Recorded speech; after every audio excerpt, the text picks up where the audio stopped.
അങ്ങനെ ചിന്തിക്കുമ്പോൾ നമുക്ക് തോന്നും ഒരു CNG, ഒരു പെട്രോൾ CNG കാർ ആണെങ്കിൽ 30 കിലോമീറ്റർ മൈലേജ് ഉണ്ടെങ്കിൽ ഇത് രണ്ടും സെയിമാണ്.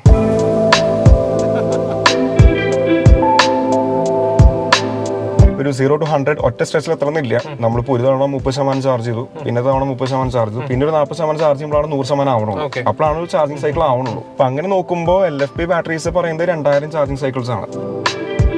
ഇപ്പോൾ 2000 സൈക്കിൾസ് എന്ന് പറഞ്ഞാൽ മഹീന്ദ്രയുടെ B6 ഒക്കെ 500 കിലോമീറ്റർ കിട്ടുമെങ്കിൽ ആ വണ്ടി 10 ലക്ഷം കിലോമീറ്റർ ഓടും. 2000 × 500 എന്ന് പറയുമ്പോൾ ആ ഒരു കണക്ക് നോക്കുകയാണെങ്കിൽ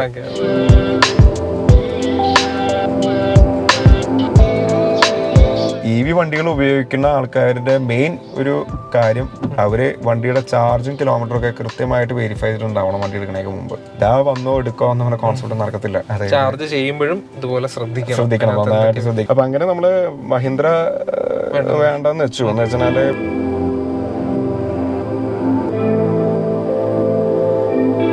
അതായത് ഏകദേശം 79 കിലോവാട്ട് ബാറ്ററി ഉള്ള B6 കിട്ടുന്ന അല്ലെങ്കിൽ 79 കിട്ടുന്ന റിയൽ ലൈഫ് റേഞ്ച് കിട്ടാം.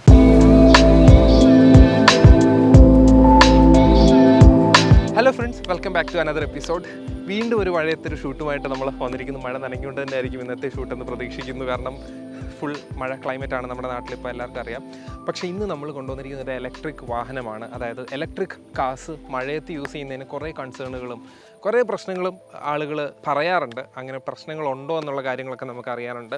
അതുകൂടാതെ ഇതൊരു ക്രെറ്റ EV ആണ്. അതായത് റീസെൻ്റ്ലി ഹ്യുണ്ടയുടെ ഭാഗത്ത് നിന്ന് അവർ കൊണ്ടുവന്ന ഒരു ഇലക്ട്രിക് കാറാണ്. അത്യാവശ്യം പോപ്പുലർ ആയിട്ടുള്ള മോസ്റ്റ് സെല്ലിംഗ് കോമ്പാക്ട് SUV ആയിട്ടുള്ള ഒരു വെഹിക്കിളായിരുന്നു ക്രെറ്റ എന്ന് പറയുന്നത്. അതിൻ്റെ ഒരു EV വന്നപ്പോൾ അത് മോസ്റ്റ് സെല്ലിംഗ് ആകുമെന്ന് പ്രതീക്ഷിച്ചു. പക്ഷേ കുറേ കോമ്പറ്റീറ്റേഴ്സ് വന്നതുകൊണ്ട് അതിനൊരു വ്യത്യാസം വന്നിട്ടുണ്ട്. ഏതായാലും ഇതിൻ്റെ ഒരു ഫസ്റ്റ് ഇംപ്രഷൻ നമ്മൾ ഓൾറെഡി ചെയ്തിട്ടുണ്ടായിരുന്നു ഡോക്ടർ മഹേഷിൻ്റെ. അതുകൂടാതെ ഒരു കുറച്ചുകൂടെ കിലോമീറ്റേഴ്സായി, കുറച്ച് 2 മാസം കൂടെ കഴിയുന്നതിന് ശേഷമുള്ള റിവ്യൂ ആണ് നമ്മൾ ഇന്ന് ചെയ്യാൻ വന്നിരിക്കുന്നത്. സോ ഇതിൻ്റെ ബാറ്ററി പാക്കിൻ്റെ പ്രശ്നങ്ങൾ ചിലർ പറയാറുണ്ട്. ബാറ്ററിയുടെ താഴെ പ്രൊട്ടക്ഷൻ ഇല്ലാത്ത കാര്യങ്ങളും വേറെ ഇഷ്യൂസും ബാറ്ററിയെ പറ്റി ഓരോരുത്തർ പറഞ്ഞിട്ടുണ്ട്. സോ ആ കാര്യങ്ങളൊക്കെ ഒന്ന് ക്ലിയർ ചെയ്യണം. പിന്നെ ക്രെറ്റ EV എങ്ങനെയുണ്ട്, ഇതൊരു ഇലക്ട്രിക് വാഹനമായിട്ട് യൂസ് ചെയ്യുമ്പോൾ പ്രോപ്പർ റേഞ്ച് കിട്ടുന്നുണ്ടോ? BYDയുടെ ബാറ്ററി ഒക്കെ പലരും യൂസ് ചെയ്യുന്നു, ഇവർ BYDയുടെ ബാറ്ററി ഒന്നും യൂസ് ചെയ്തിട്ടില്ല. അതുപോലെ പ്രൈസിൻ്റെ ഒരു ഇതിലും ഏകദേശം 19 to 25 ലാക്സോളം ഓൺ റോഡ് പ്രൈസ് വരുന്ന വണ്ടി അതിന് മാത്രം വേർത്ത് ആണോ? കാരണം ആ ഒരു റേഞ്ചിൽ കുറേ കോമ്പറ്റീറ്റേഴ്സ് ഉണ്ട്. റീസെൻ്റ്ലി കഴിഞ്ഞ ആഴ്ചയാണ് നമ്മുടെ ഹാരിയർ EV വന്നത്. അത് നല്ലൊരു കോമ്പറ്റേറ്റർ തന്നെ ആയിരിക്കും. അതിൻ്റെ ഒരു ഫസ്റ്റ് ആൻഡ് സെക്കൻഡ് മോഡലൊക്കെ ബിലോ 25 ലാക്സിന് നിങ്ങൾക്ക് കിട്ടും. സോ അങ്ങനെ വരുന്ന ഒരു മാർക്കറ്റിൽ ഈ ഒരു ക്രെറ്റ EV എന്തുമാത്രം വേർത്തായിരിക്കും, എടുക്കുന്നത് നല്ലതാണോ എന്നുള്ള കാര്യങ്ങൾ ഇതിൻ്റെ യൂസറിനോട് ചോദിക്കാൻ വളരെ ഡീറ്റെയിൽഡ് ആയിട്ടുള്ള റിവ്യൂ ആയിരിക്കും ഇതെന്ന് ഞാൻ പ്രതീക്ഷിക്കുന്നു. കാരണം ആളോട് ഞാൻ സംസാരിച്ചപ്പോഴും വളരെ ഡീറ്റെയിൽഡ് ആയിട്ടുള്ള സിമ്പിൾ എക്സ്പ്ലനേഷനാണ് അദ്ദേഹം തന്നത്. സോ അദ്ദേഹത്തോട് നമുക്ക് ചോദിച്ച് ഫുൾ ഡീറ്റെയിൽ ആയിട്ട് നമുക്ക് സംസാരിക്കാം. സോ ഇതാണ് ക്രെറ്റ EVയുടെ user Tom Stoy. Hi bro, welcome to our channel. ഒരു variety name, Tom Stoy. Okay, എന്താണ് ചെയ്യുന്നത്? ഞാൻ ആർക്കിടെക്റ്റ് ആണ്. ഞാൻ തൃശ്ശൂര് കൊട്ടേക്കാട് എന്ന് പറഞ്ഞ സ്ഥലത്തു നിന്നാണ് ഇപ്പോൾ വരുന്നത്. അപ്പോൾ ഇവിടെ എറണാകുളത്ത് ഇപ്പോൾ നെഫിനെ കാണാനായിട്ട് വന്നിരിക്കുന്നു. രാവിലെ ഡ്രൈവ് ചെയ്ത് മഴയത്താണ് വന്നിരിക്കുന്നത്. നെഫിന്റെ ഒരു പാടത്തൊക്കെ കൊടുത്ത് നിർത്തിയിട്ടുണ്ട്. നല്ലൊരു അടിപൊളി ലൊക്കേഷനിൽ ഒരു പാടത്തിന്റെ വക്ക് വെള്ളത്തിൽ ഓടിക്കുന്ന ഒരു ഷോട്ടൊക്കെ നമ്മൾ എടുത്തിട്ടുണ്ട്. കാരണം ഇതിന്റെ വാട്ടർ വെയിറ്റിംഗ് കപ്പാസിറ്റി ഒക്കെ ഒന്ന് കാണിക്കാൻ, അതിന് മാത്രം കപ്പാസിറ്റി കാണിക്കാൻ പറ്റിയ വെള്ളമല്ല എങ്കിലും നമ്മൾ കാണിച്ചിട്ടുണ്ട്. പിന്നെ കുറേ കാര്യങ്ങൾ ഇതിനെപ്പറ്റി ഞങ്ങൾ ഫോണിൽ കുറേ സംസാരിച്ച സമയത്ത് വളരെ ഡീറ്റെയിൽഡ് ആയിട്ട് എനിക്ക് കുറേ കാര്യങ്ങൾ അറിയാനായിട്ട് പറ്റി. എനിക്കും കുറേ കാര്യങ്ങൾ പഠിക്കാനായിട്ട് പറ്റി. സോ അതിൻ്റെ ഒരു റിവ്യൂ ആയിട്ട് നമുക്ക് ചെയ്യാം, പലർക്കും യൂസ്ഫുൾ ആകും. നമ്മൾ ഓൾറെഡി ക്രെറ്റ ഇവിടെ ഒരു ഫസ്റ്റ് ഇംപ്രഷൻ ചെയ്തിട്ടുണ്ട്. അതിനുശേഷം ഇപ്പോൾ 2-3 മാസം കൂടെ ഉപയോഗിച്ച വണ്ടിയാണ്. സോ കുറേ കൂടെ കാര്യങ്ങൾ ഇറങ്ങിയാണ് ഇതിൽ. അപ്പം ആദ്യമേ നമ്മുടെ നോർമൽ ക്വസ്റ്റ്യൻ ചോദിക്കുകയാണ്, ക്രെറ്റ EV എന്തുകൊണ്ട് എടുത്തു? ഇപ്പം മാർക്കറ്റിൽ ഈ ഒരു 20, ഇത് വേരിയൻ്റ് ഏതാണ്? ഇത് എക്സലൻസ് LR എന്ന് പറഞ്ഞ വേരിയന്റ് ആണ്. അത് ടോപ്പ് മോഡലാണ്. ടോപ്പ് മോഡൽ അറൗണ്ട് 26ന്റെ അടുത്തായി. 26 lakhs. Okay, 26 lakhs on road അല്ലടക്കം. ഈ വണ്ടിക്ക് കോമ്പറ്റീഷൻ ആയിട്ട് കുറേ വണ്ടികൾ, ഏകദേശം കുറച്ച് വണ്ടികളുണ്ട് മാർക്കറ്റിൽ. അപ്പം എന്നിട്ട് എന്തുകൊണ്ട് ക്രെറ്റ EV എടുത്തു എന്നാണ് നമുക്ക് അറിയേണ്ട ആദ്യം. ഇത് ബേസിക്കലി നിങ്ങൾ മുമ്പ് ഒരു സെഡാൻ സിറ്റി ആയിരുന്നു, ഹോണ്ട സിറ്റി ആയിരുന്നു. അപ്പോൾ വീട്ടിൽ ഒരു ഹാച്ച് ബാക്കും ഉണ്ട്, ഒരു ബലേനും ഉണ്ട്. അപ്പോൾ ഫാദറിന് ഈ പറഞ്ഞ പോലെ സിറ്റി കുറച്ച് ഹൈറ്റ് കുറവെന്നല്ല, നമുക്കൊരു സെഡാൻ കാർ എന്ന് പറയുമ്പോൾ വിസിബിലിറ്റി കുറച്ച് കുറവല്ലേ. അപ്പോൾ ഇനി അപ്ഗ്രേഡ് ചെയ്യുമ്പോൾ എന്തായാലും ഒരു SUV സെഗ്മെന്റിലേക്ക് കയറാം എന്നൊരു പ്ലാൻ ഉണ്ടായിരുന്നു. പിന്നെ കഴിഞ്ഞ വീഡിയോയിൽ പറഞ്ഞതുപോലെ സബ്സ്ക്രൈബ് ചെയ്യുന്ന കാര്യം, സബ്സ്ക്രൈബ് ചെയ്തിട്ട് മാത്രം കാണുക. ഇപ്പം തന്നെ ഒന്ന് സബ്സ്ക്രൈബ് ചെയ്തോ. Okay, thank you. അപ്പോൾ അന്ന് നമ്മൾ നോക്കിയിരുന്ന 2 വണ്ടികൾ, കാരണം നമ്മുടെ ഒരു ബഡ്ജറ്റും ഈ പറഞ്ഞ പോലെ 20-25 ആ റേഞ്ച് ആയിരുന്നു. 20 ആയിരുന്നു ആദ്യം മനസ്സിലുണ്ടായിരുന്നത്. അപ്പോൾ അന്ന് നമ്മൾ നോക്കിയിരുന്ന 2 വണ്ടികൾ എന്ന് പറഞ്ഞാൽ ഒന്ന് സെൽട്ടോസ് ആയിരുന്നു കിയയുടെ, പിന്നെ ഈ പറഞ്ഞ ഹ്യുണ്ടായുടെ ക്രെറ്റയും. അപ്പോൾ ഹ്യുണ്ടായുടെ ക്രെറ്റ നമ്മൾ നോക്കിയത് പെട്രോൾ വേരിയൻ്റ് ആണ്, കാരണം ഡീസൽ നമ്മൾ കൺസിഡർ ചെയ്തിട്ടുണ്ടായിരുന്നില്ല.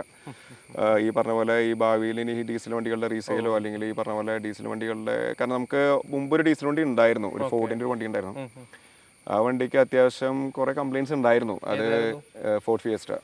അപ്പോൾ കംപ്ലയിൻസ് എന്ന് പറഞ്ഞാൽ ഏകദേശം ഒരു 12 വർഷം ഉപയോഗിച്ചു വണ്ടി. അപ്പോൾ ഒരു 12 വർഷം ഉപയോഗിക്കുന്നതിൻ്റെ ഭാഗമായിട്ടുള്ള കംപ്ലയിൻസ് ആണ്. അപ്പോൾ നമുക്ക് എന്താ വെച്ചാൽ ഡീസൽ വണ്ടികളുടെ നോയ്സും അതിൻ്റെ എഞ്ചിൻ നോയ്സും കാര്യങ്ങളൊക്കെ നമുക്ക് കുറച്ച് അനോയിങ് ആയി തുടങ്ങി. എസ്പെഷ്യലി ഫോർഡിൻ്റെ ആ ഒരു സ്പെസിഫിക് വണ്ടി, അത് എല്ലാ വണ്ടികൾക്കും ഉണ്ടായിരുന്നില്ല. നമ്മുടെ കയ്യിലുണ്ടായിരുന്ന ഫോർഡിൻ്റെ ഫിയസ്റ്റയ്ക്ക് ക്ലാസിക് ആയിരുന്നു, ക്ലാസിക് കൊണ്ട് വേരിയൻറ്റ്. ആ വണ്ടിക്കാണെങ്കിൽ ഭയങ്കര നോക്കിങ് നോയ്സ് ഒക്കെ ആയിരുന്നു എഞ്ചിൻ്റെ. അത് ഒരു കാലത്തും റെക്ടിഫൈ ചെയ്യാൻ പറ്റിയിരുന്നില്ല. അപ്പോൾ നമുക്ക് പിന്നെ അത് കുറച്ച് ഏകദേശം നമ്മൾ കുറച്ച് ദൂരെ നിന്ന് വരുമ്പോൾ ആൾക്കാർക്ക് അറിയാൻ വണ്ടി വരുന്നുള്ളത്. അപ്പോൾ ആ ഒരു സിറ്റുവേഷൻ ആയിരുന്നു. ഷോറൂമിലും അവർ നോക്കിയായിരുന്നു, പക്ഷേ അത് ഇഞ്ചക്ടറിൻ്റെ കംപ്ലൈൻറ്റ് ആണോ എന്താണോ എന്ന് അറിയണ്ടായിരുന്നില്ല. അപ്പോൾ നമ്മൾ പിന്നെ അത് അധികം ചെയ്യാൻ നിന്നില്ല, പിന്നെ ഓൾറെഡി ഫോർഡ് നിർത്തി പോവുകയും ചെയ്തു.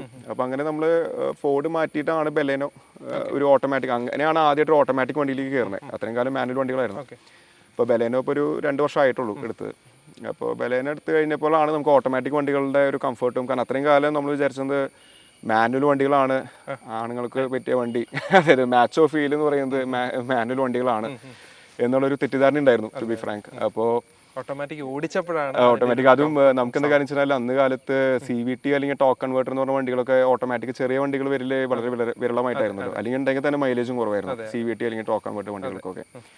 അപ്പോൾ അങ്ങനെ ചിന്തിച്ചപ്പോഴാണ് ഈ പറഞ്ഞ ബെലേനോ AGS എന്ന് പറഞ്ഞ ഒരു ഗിയർ ടെക്നോളജിയിൽ, അതായത് ഓട്ടോ ഗിയർ ഷിഫ്റ്റ്. അതെ അതെ അല്ല അല്ല അല്ല CVTയിൽ എനിക്ക് തോന്നുന്നു ആ സമയത്ത് മൈലേജ് കുറച്ച് കുറവായിരുന്നു തോന്നുന്നു. അപ്പോൾ ഞങ്ങൾ AGS എന്ന് പറഞ്ഞ ആ ഒരു ഗിയർ ഷിഫ്റ്റിൻ്റെ ഒരു മോഡൽ ഇറങ്ങിയപ്പോഴാണ് ഇതിനെക്കുറിച്ച് ചിന്തിച്ചത്. അപ്പോൾ അന്ന് ബെലേനോയിൽ ബ്ലാക്കും വരുന്നുണ്ടായിരുന്നു, അത് ടോപ്പ് മോഡൽസിൽ ബ്ലാക്കും വരുന്നത്. അപ്പോൾ നമുക്ക് അത്രയും കാലമായിട്ട് ബ്ലാക്ക് വണ്ടി ഉപയോഗിച്ചിട്ടില്ല. അപ്പോൾ അന്ന് നമ്മൾ വിചാരിച്ചു വന്നാൽ ബ്ലാക്ക് വണ്ടി എടുക്കാം എന്ന് പറഞ്ഞാൽ അങ്ങനെ ഈ പറഞ്ഞ ബെലേനോ എടുത്തു. അതോടെ അതിൻ്റെ ബുദ്ധിമുട്ട് മനസ്സിലാക്കി ബ്ലാക്ക് വണ്ടികളുടെ. അപ്പോൾ അങ്ങനെ ഇരിക്കെ പിന്നെ സിറ്റി അത്യാവശ്യം പ്രായമായി. അപ്പോൾ ആ സിറ്റി ഏകദേശം ഒരു 7-8 വർഷത്തോളം പ്രായമായി. അപ്പോൾ സിറ്റീന് മാറ്റേണ്ട ഒരു സമയമായി കഴിഞ്ഞപ്പോൾ അപ്പോഴാണ് നമ്മൾ ചിന്തിച്ചു തന്ന ഒരു അപ്ഗ്രേഡേഷൻ വേണം. അപ്പോൾ അങ്ങനെ നമ്മൾ ഈ ക്രെറ്റ സെൽട്ടോസ് എന്ന് പറഞ്ഞ വേരിയൻസ് ഇങ്ങനെ ഇങ്ങനെ നിൽക്കുമ്പോഴാണ് നമ്മുടെ ഹ്യുണ്ടായി ക്രെറ്റയുടെ ഇലക്ട്രിക് വേർഷൻ വരുന്നുണ്ട് എന്നുള്ളൊരു റൂമർ കേട്ടു. പക്ഷെ നമ്മൾ അന്ന് ഇലക്ട്രിക് വേർഷൻ എടുക്കണം എന്നുള്ള ചിന്തയൊന്നും ഉണ്ടായിരുന്നില്ല അന്ന്. അങ്ങനെ ഇരിക്കുക നമ്മൾ ആദ്യം കൺസിഡർ ചെയ്ത ഒരു ഇലക്ട്രിക് വണ്ടി എന്ന് പറയുന്നത് BYD-യുടെ ആറ്റോ 3 ആണ്. അതും BYD ആറ്റോ 3 കൺസിഡർ ചെയ്യാൻ കാരണം അന്ന് ഡൈനാമിക് എന്ന് പറഞ്ഞ വേരിയന്റ് ആ സമയത്ത് ഇറങ്ങിയത്, അവരുടെ ഒരു റേറ്റ് കുറഞ്ഞ ഒരു വേരിയന്റ്, റേറ്റ് പറഞ്ഞാൽ ഏറ്റവും അഫോർഡബിൾ ആയിട്ടുള്ള ഒരു വേരിയന്റ്. അഫോർഡബിൾ മീൻസ് 29 lakhs കേട്ടോ. ലൈക്ക് ഒരു 28. അതെ, ആ ഒരു ബ്രാൻഡിൽ ഇത്തിരി അഫോർഡബിൾ ആയിട്ട്, അതായത് നമുക്ക് അഫോർഡബിൾ എന്നല്ല, ആ ബ്രാൻഡിൽ ഇത്തിരി അഫോർഡബിൾ ആയിട്ടുള്ള വേരിയന്റ് എന്നുള്ള രീതിയിൽ നമുക്കത് BYD ആറ്റോ 3 ഡൈനാമിക് വന്നപ്പോൾ നമുക്കത് ഇത്തിരി താല്പര്യമായി. അപ്പോൾ നമ്മളത് മുന്നോട്ട് പോവാം. അപ്പോൾ നമുക്ക് എറണാകുളത്തായിരുന്നല്ലോ EVM-ന്റെ, എറണാകുളത്താണ് അവരുടെ ഷോറൂം. അപ്പോൾ നമ്മൾ അങ്ങനെ ഇരിക്കെ ആ വണ്ടി സത്യം പറഞ്ഞാൽ ബുക്ക് ചെയ്ത് ഏകദേശം ഒരു 2 മാസത്തോളം. അപ്പോൾ നമുക്ക് എന്താ വെച്ചാൽ ജനുവരി ആയിട്ട് എടുക്കാം എന്നുള്ള പ്ലാനിലായിരുന്നു, കാരണം നമുക്ക് എന്തായാലും ഇയർ ബാക്ക് വേണ്ട, എടുക്കുമ്പോൾ എന്തായാലും 2025 മോഡൽ എടുക്കാം എന്നുള്ള രീതിയിൽ തന്നെ നിന്നു. അപ്പോൾ ആ സമയത്ത് പാരലായിട്ട് നമ്മൾ കുറച്ച് വണ്ടികൾ ടെസ്റ്റ് ഡ്രൈവ് ചെയ്തു. അന്നത്തെ കോമ്പറ്റിംഗ് ആയിട്ടുള്ള അല്ല ഈ പറഞ്ഞ 25 താഴെയുള്ള വണ്ടികളെല്ലാം ടെസ്റ്റ് ഡ്രൈവ് ചെയ്തു. അതായത് MG-യുടെ ZS-ഉം അതുപോലെ വിൻസർ EV നോക്കിയില്ല, കാരണം വിൻസർ EV എനിക്കെന്തോ പണ്ടത്തെ നമ്മുടെ ദേവുവിന്റെ മാറ്റിസ് അല്ലേ, ആ ഒരു രൂപസാദൃശ്യമാണ് തോന്നിയത്. അപ്പോൾ എനിക്ക് പേഴ്സണലി അങ്ങനത്തെ ഡിസൈൻസ് വലിയ താല്പര്യമില്ല, കാരണം നമുക്ക് ഈ അല്ലായപ്പോഴൊരു ഫിയർ ആണ് വണ്ടി ഫ്രണ്ട് തട്ടി കഴിഞ്ഞാൽ നമ്മുടെ മേത്തേക്ക് തട്ടെത്തുന്നുള്ളത്. അപ്പോൾ അങ്ങനെ നോക്കിയപ്പോൾ വിൻസറിന്റെ ഫ്രണ്ട് ഗ്യാപ്പ് ഉണ്ടെന്ന് തോന്നുന്നു, പക്ഷെ ഗ്യാപ്പ് ഉണ്ട്. അതെ, പക്ഷെ നമുക്കത് പെട്ടെന്നാണ് കാണുമ്പോൾ ഒരു വിഷ്വലൈസേഷൻ വരുമ്പോൾ നമുക്ക് ഇങ്ങനെ കാണുമ്പോൾ ഒരു പേടി, ഇങ്ങനെ പെട്ടെന്ന് ഇങ്ങനെ ചെയ്തിരിക്കണം. പിന്നെ അതിന്റെ ഓവറോൾ അതിന്റെ ഡിസൈനും കാര്യം ഫ്യൂച്ചറിസ്റ്റിക് ആണ്, പക്ഷെ എന്നാലും എന്തോ നമുക്കത് അതുകൊണ്ട് അത് ചിന്തിച്ചില്ല, സത്യം പറഞ്ഞാൽ ചിന്തിച്ചില്ല വണ്ടി. പിന്നെ അന്നേക്ക് തോന്നുന്നു അത് 39 കിലോവാട്ടിന്റെ ബാറ്ററി ബാക്ക് ആയിരുന്നു ആ സമയത്ത്. അവർക്ക് തോന്നുന്നു ഈ 53 കിലോവാട്ടിന്റെ 52 കിലോവാട്ടിന്റെ ഇപ്പോൾ ഈ എടുത്താന്ന് തോന്നുന്നു അവർ ഇറക്കിയത്. അപ്പോൾ വിൻസർ 39 കിലോവാട്ട് എനിക്ക് ഒന്നാമത്തെ കാര്യം നമുക്ക് എടുക്കുമ്പോൾ എന്തായാലും ഈ വണ്ടി കുറച്ചു കാലം കയ്യിലിരിക്കും. അപ്പോൾ ഇലക്ട്രിക് വണ്ടി എന്തായാലും മേടിച്ചാൽ പെട്ടെന്ന് വിൽക്കാൻ പറ്റില്ല എന്നുള്ള ചിന്ത എനിക്കറിയാം, കാരണം വെച്ചാൽ ആൾക്കാർ മറിച്ച് വിൽക്കാനൊന്നും നമുക്ക് അങ്ങനെ പറ്റത്തില്ല, ഓടിച്ച് മുതലാക്കാനുള്ള കോൺസെപ്റ്റ് ആണ്. അപ്പോൾ അങ്ങനെ പിന്നെ ഞാൻ വിചാരിച്ചു എന്നാൽ പിന്നെ നമുക്ക് ഈ പറഞ്ഞ നമ്മുടെ BYD-യുടെ വണ്ടി തന്നെ നോക്കാമെന്ന് കരുതി അങ്ങനെ നിന്നു. പക്ഷേ ആ സമയത്ത് BYD-യുടെ വണ്ടി പറഞ്ഞു പിടിച്ച് വന്ന് ജനുവരി ആയപ്പോഴാണ് ഈ ഒരു ടോക്ക് വീണ്ടും വന്നത് ഈ വണ്ടിയുടെ. അപ്പോൾ ക്രെറ്റ ഇറങ്ങുന്നുണ്ട്, ക്രെറ്റ ഇലക്ട്രിക്. അപ്പോൾ നമ്മൾ ആ സമയത്ത് നമ്മുടെ B6-ഉം XEV 90 ഒക്കെ ലോഞ്ച് നവംബറിലാണ് ഉണ്ടായത്. അതെ അതെ അതെ. അപ്പോൾ നമുക്ക് ലോഞ്ച് വീഡിയോ ഒക്കെ കണ്ടപ്പോൾ അവർ 21.9 lakhs സ്റ്റാർട്ട് ചെയ്യണമെന്നൊക്കെ പറഞ്ഞപ്പോൾ ചെറിയ ചാഞ്ചാട്ടം ഉണ്ടായി. 18.9 B6നും 21.9 മറ്റേ XEV9നും. അപ്പോൾ അത് കണ്ടപ്പോൾ ചാഞ്ചാട്ടം വന്നു. കാരണം അവർ കണ്ട വീഡിയോയിൽ ഭയങ്കര വീഡിയോസ് ആയിരുന്നു. ഫീച്ചേഴ്സ് ഒക്കെ എന്ന് പറഞ്ഞാൽ റിമോട്ടിൽ വണ്ടി മുന്നോട്ട് പോവുക പിന്നോട്ട് പോവുക. അപ്പോൾ അത് കണ്ടപ്പോൾ നമുക്ക് ചാഞ്ചാട്ടം ഉണ്ടായി. എനിക്ക് ചാഞ്ചാട്ടുണ്ടായി. അപ്പോൾ ഞാനത് അപ്പോൾ എനിക്കെന്താ വെച്ചാൽ നമ്മളെടുക്കുന്ന വണ്ടി വീട്ടിൽ ഞാനും ഫാദറും വണ്ടി ഡ്രൈവ് ചെയ്യുന്നതാണ്. വൈഫ് ഓടിക്കും, പക്ഷേ വൈഫിന് പക്ഷേ അങ്ങനെ വലിയ വണ്ടികൾ ഓടിച്ചുള്ള ഒരു ഐഡിയ ഇല്ല. ഹാച്ച് ബാക്ക് എന്നാലും അത്രയ്ക്ക് ഒരു ഫ്രീക്വൻ്റ് ആയിട്ട് യൂസ് ചെയ്യുന്ന ആളല്ല. അപ്പോൾ ഞാനും ഫാദറാണ് ഡിസ്കഷനിലെല്ലാം എപ്പോഴും ഉള്ളത് വണ്ടികൾ എടുക്കുന്ന കാര്യത്തിൽ. അപ്പോൾ ഫാദറിന് ഞാൻ ആ വീഡിയോ കാണിച്ചു കൊടുത്തു. B6ൻ്റെ XEV9ൻ്റെ വീഡിയോ കാണിച്ചു കൊടുത്തപ്പോൾ ഫാദറിന് അത്രയ്ക്കാണ്ട് ഡൈജസ്റ്റ് ആയില്ല. കാരണം വെച്ചാൽ അതിൻ്റെ ഡിസൈനും കാര്യങ്ങളും. അപ്പോൾ ഞാൻ പറഞ്ഞു കുഴപ്പമില്ല, ഈ വിലയ്ക്ക് നല്ല വേർത്താണ്. 18.9 B6ഉം മറ്റൊന്നും നല്ല വേർത്താണ്. അങ്ങനെ ഇരിക്കുകയാണ് നമ്മൾ ഷോറൂമിൽ പോയി നോക്കാമെന്ന് വിചാരിച്ചു, വണ്ടി ലോഞ്ച് ചെയ്യുമ്പോൾ. എന്നിട്ട് തീരുമാനം എടുക്കാമെന്ന് വിചാരിച്ചു. അങ്ങനെ നമ്മൾ BYD ഒന്നുകൂടി ലാഗ് ചെയ്യിച്ചു. അപ്പോൾ നമ്മൾ ഈ പറഞ്ഞ പോലെ B6ഉം XEV9ഉം ഷോറൂമിൽ പോയി കാണാൻ വന്നിട്ട് കണ്ടതിന് ശേഷം വണ്ടിയുടെ കാര്യം തീരുമാനം എടുക്കാമെന്നുള്ള ഒരു ഡിറ്റർമിനേഷനിലേക്ക് എത്തി. ഓക്കെ, അപ്പോൾ ആ തീരുമാനം തൊട്ട് നമുക്ക് കാറിനകത്തിന് സംസാരിക്കാം. ഞങ്ങൾ വെറുതെ മഴ നനഞ്ഞ് ഞങ്ങൾ കാറിനുള്ളിൽ കയറി പുറത്ത് മഴ ആയതുകൊണ്ട് നമ്മൾ നിർത്തിയത് XEV9 ആൻഡ് BE6 ഷോറൂമിൽ പോയി കണ്ടു. അത് എന്തുകൊണ്ട് എടുത്തില്ല എന്നുള്ളതാണ്. അപ്പോൾ രണ്ടും നമ്മൾ ഷോറൂമിൽ പോയി കാണുന്ന സമയത്ത് ഞാനും ഫാദറും കൂടിയാണ് പോയത്. അപ്പോൾ ഞാൻ കയറി നോക്കി. അപ്പോൾ എനിക്ക് കയറിയപ്പോൾ കുറച്ച് ഡിസ്കംഫർട്ട് ഉണ്ടായിരുന്നു. പക്ഷെ എന്നാലും ഞാൻ ആ ഡിസ്കംഫർട്ടിനെ കോംപ്രമൈസ് ചെയ്യാൻ വില്ലിങ് ആയിരുന്നു. എന്താ കാരണം വെച്ചാൽ എന്നെ സമയത്തോളം ആ വണ്ടി ഒരു വാല്യൂ ഫോർ മണി ആയിട്ട് എനിക്ക് തോന്നിയിരുന്നു. ഒരു VFM വണ്ടിയായിട്ട് തോന്നിയിരുന്നു. കാരണം B6 ഒരു ടോപ്പ് മോഡൽ ആണെങ്കിൽ പോലും അവർ 79 kW ബാറ്ററി പാക്ക്, അതുപോലെ LFP battery, lithium iron phosphate battery, BYDയുടെ ടെക്നോളജി, ബ്ലേഡ് ടെക്നോളജി. അപ്പോൾ അതൊക്കെ കേട്ടപ്പോൾ നമുക്കൊരു ഫാന്റസി ഉണ്ടായിരുന്നു.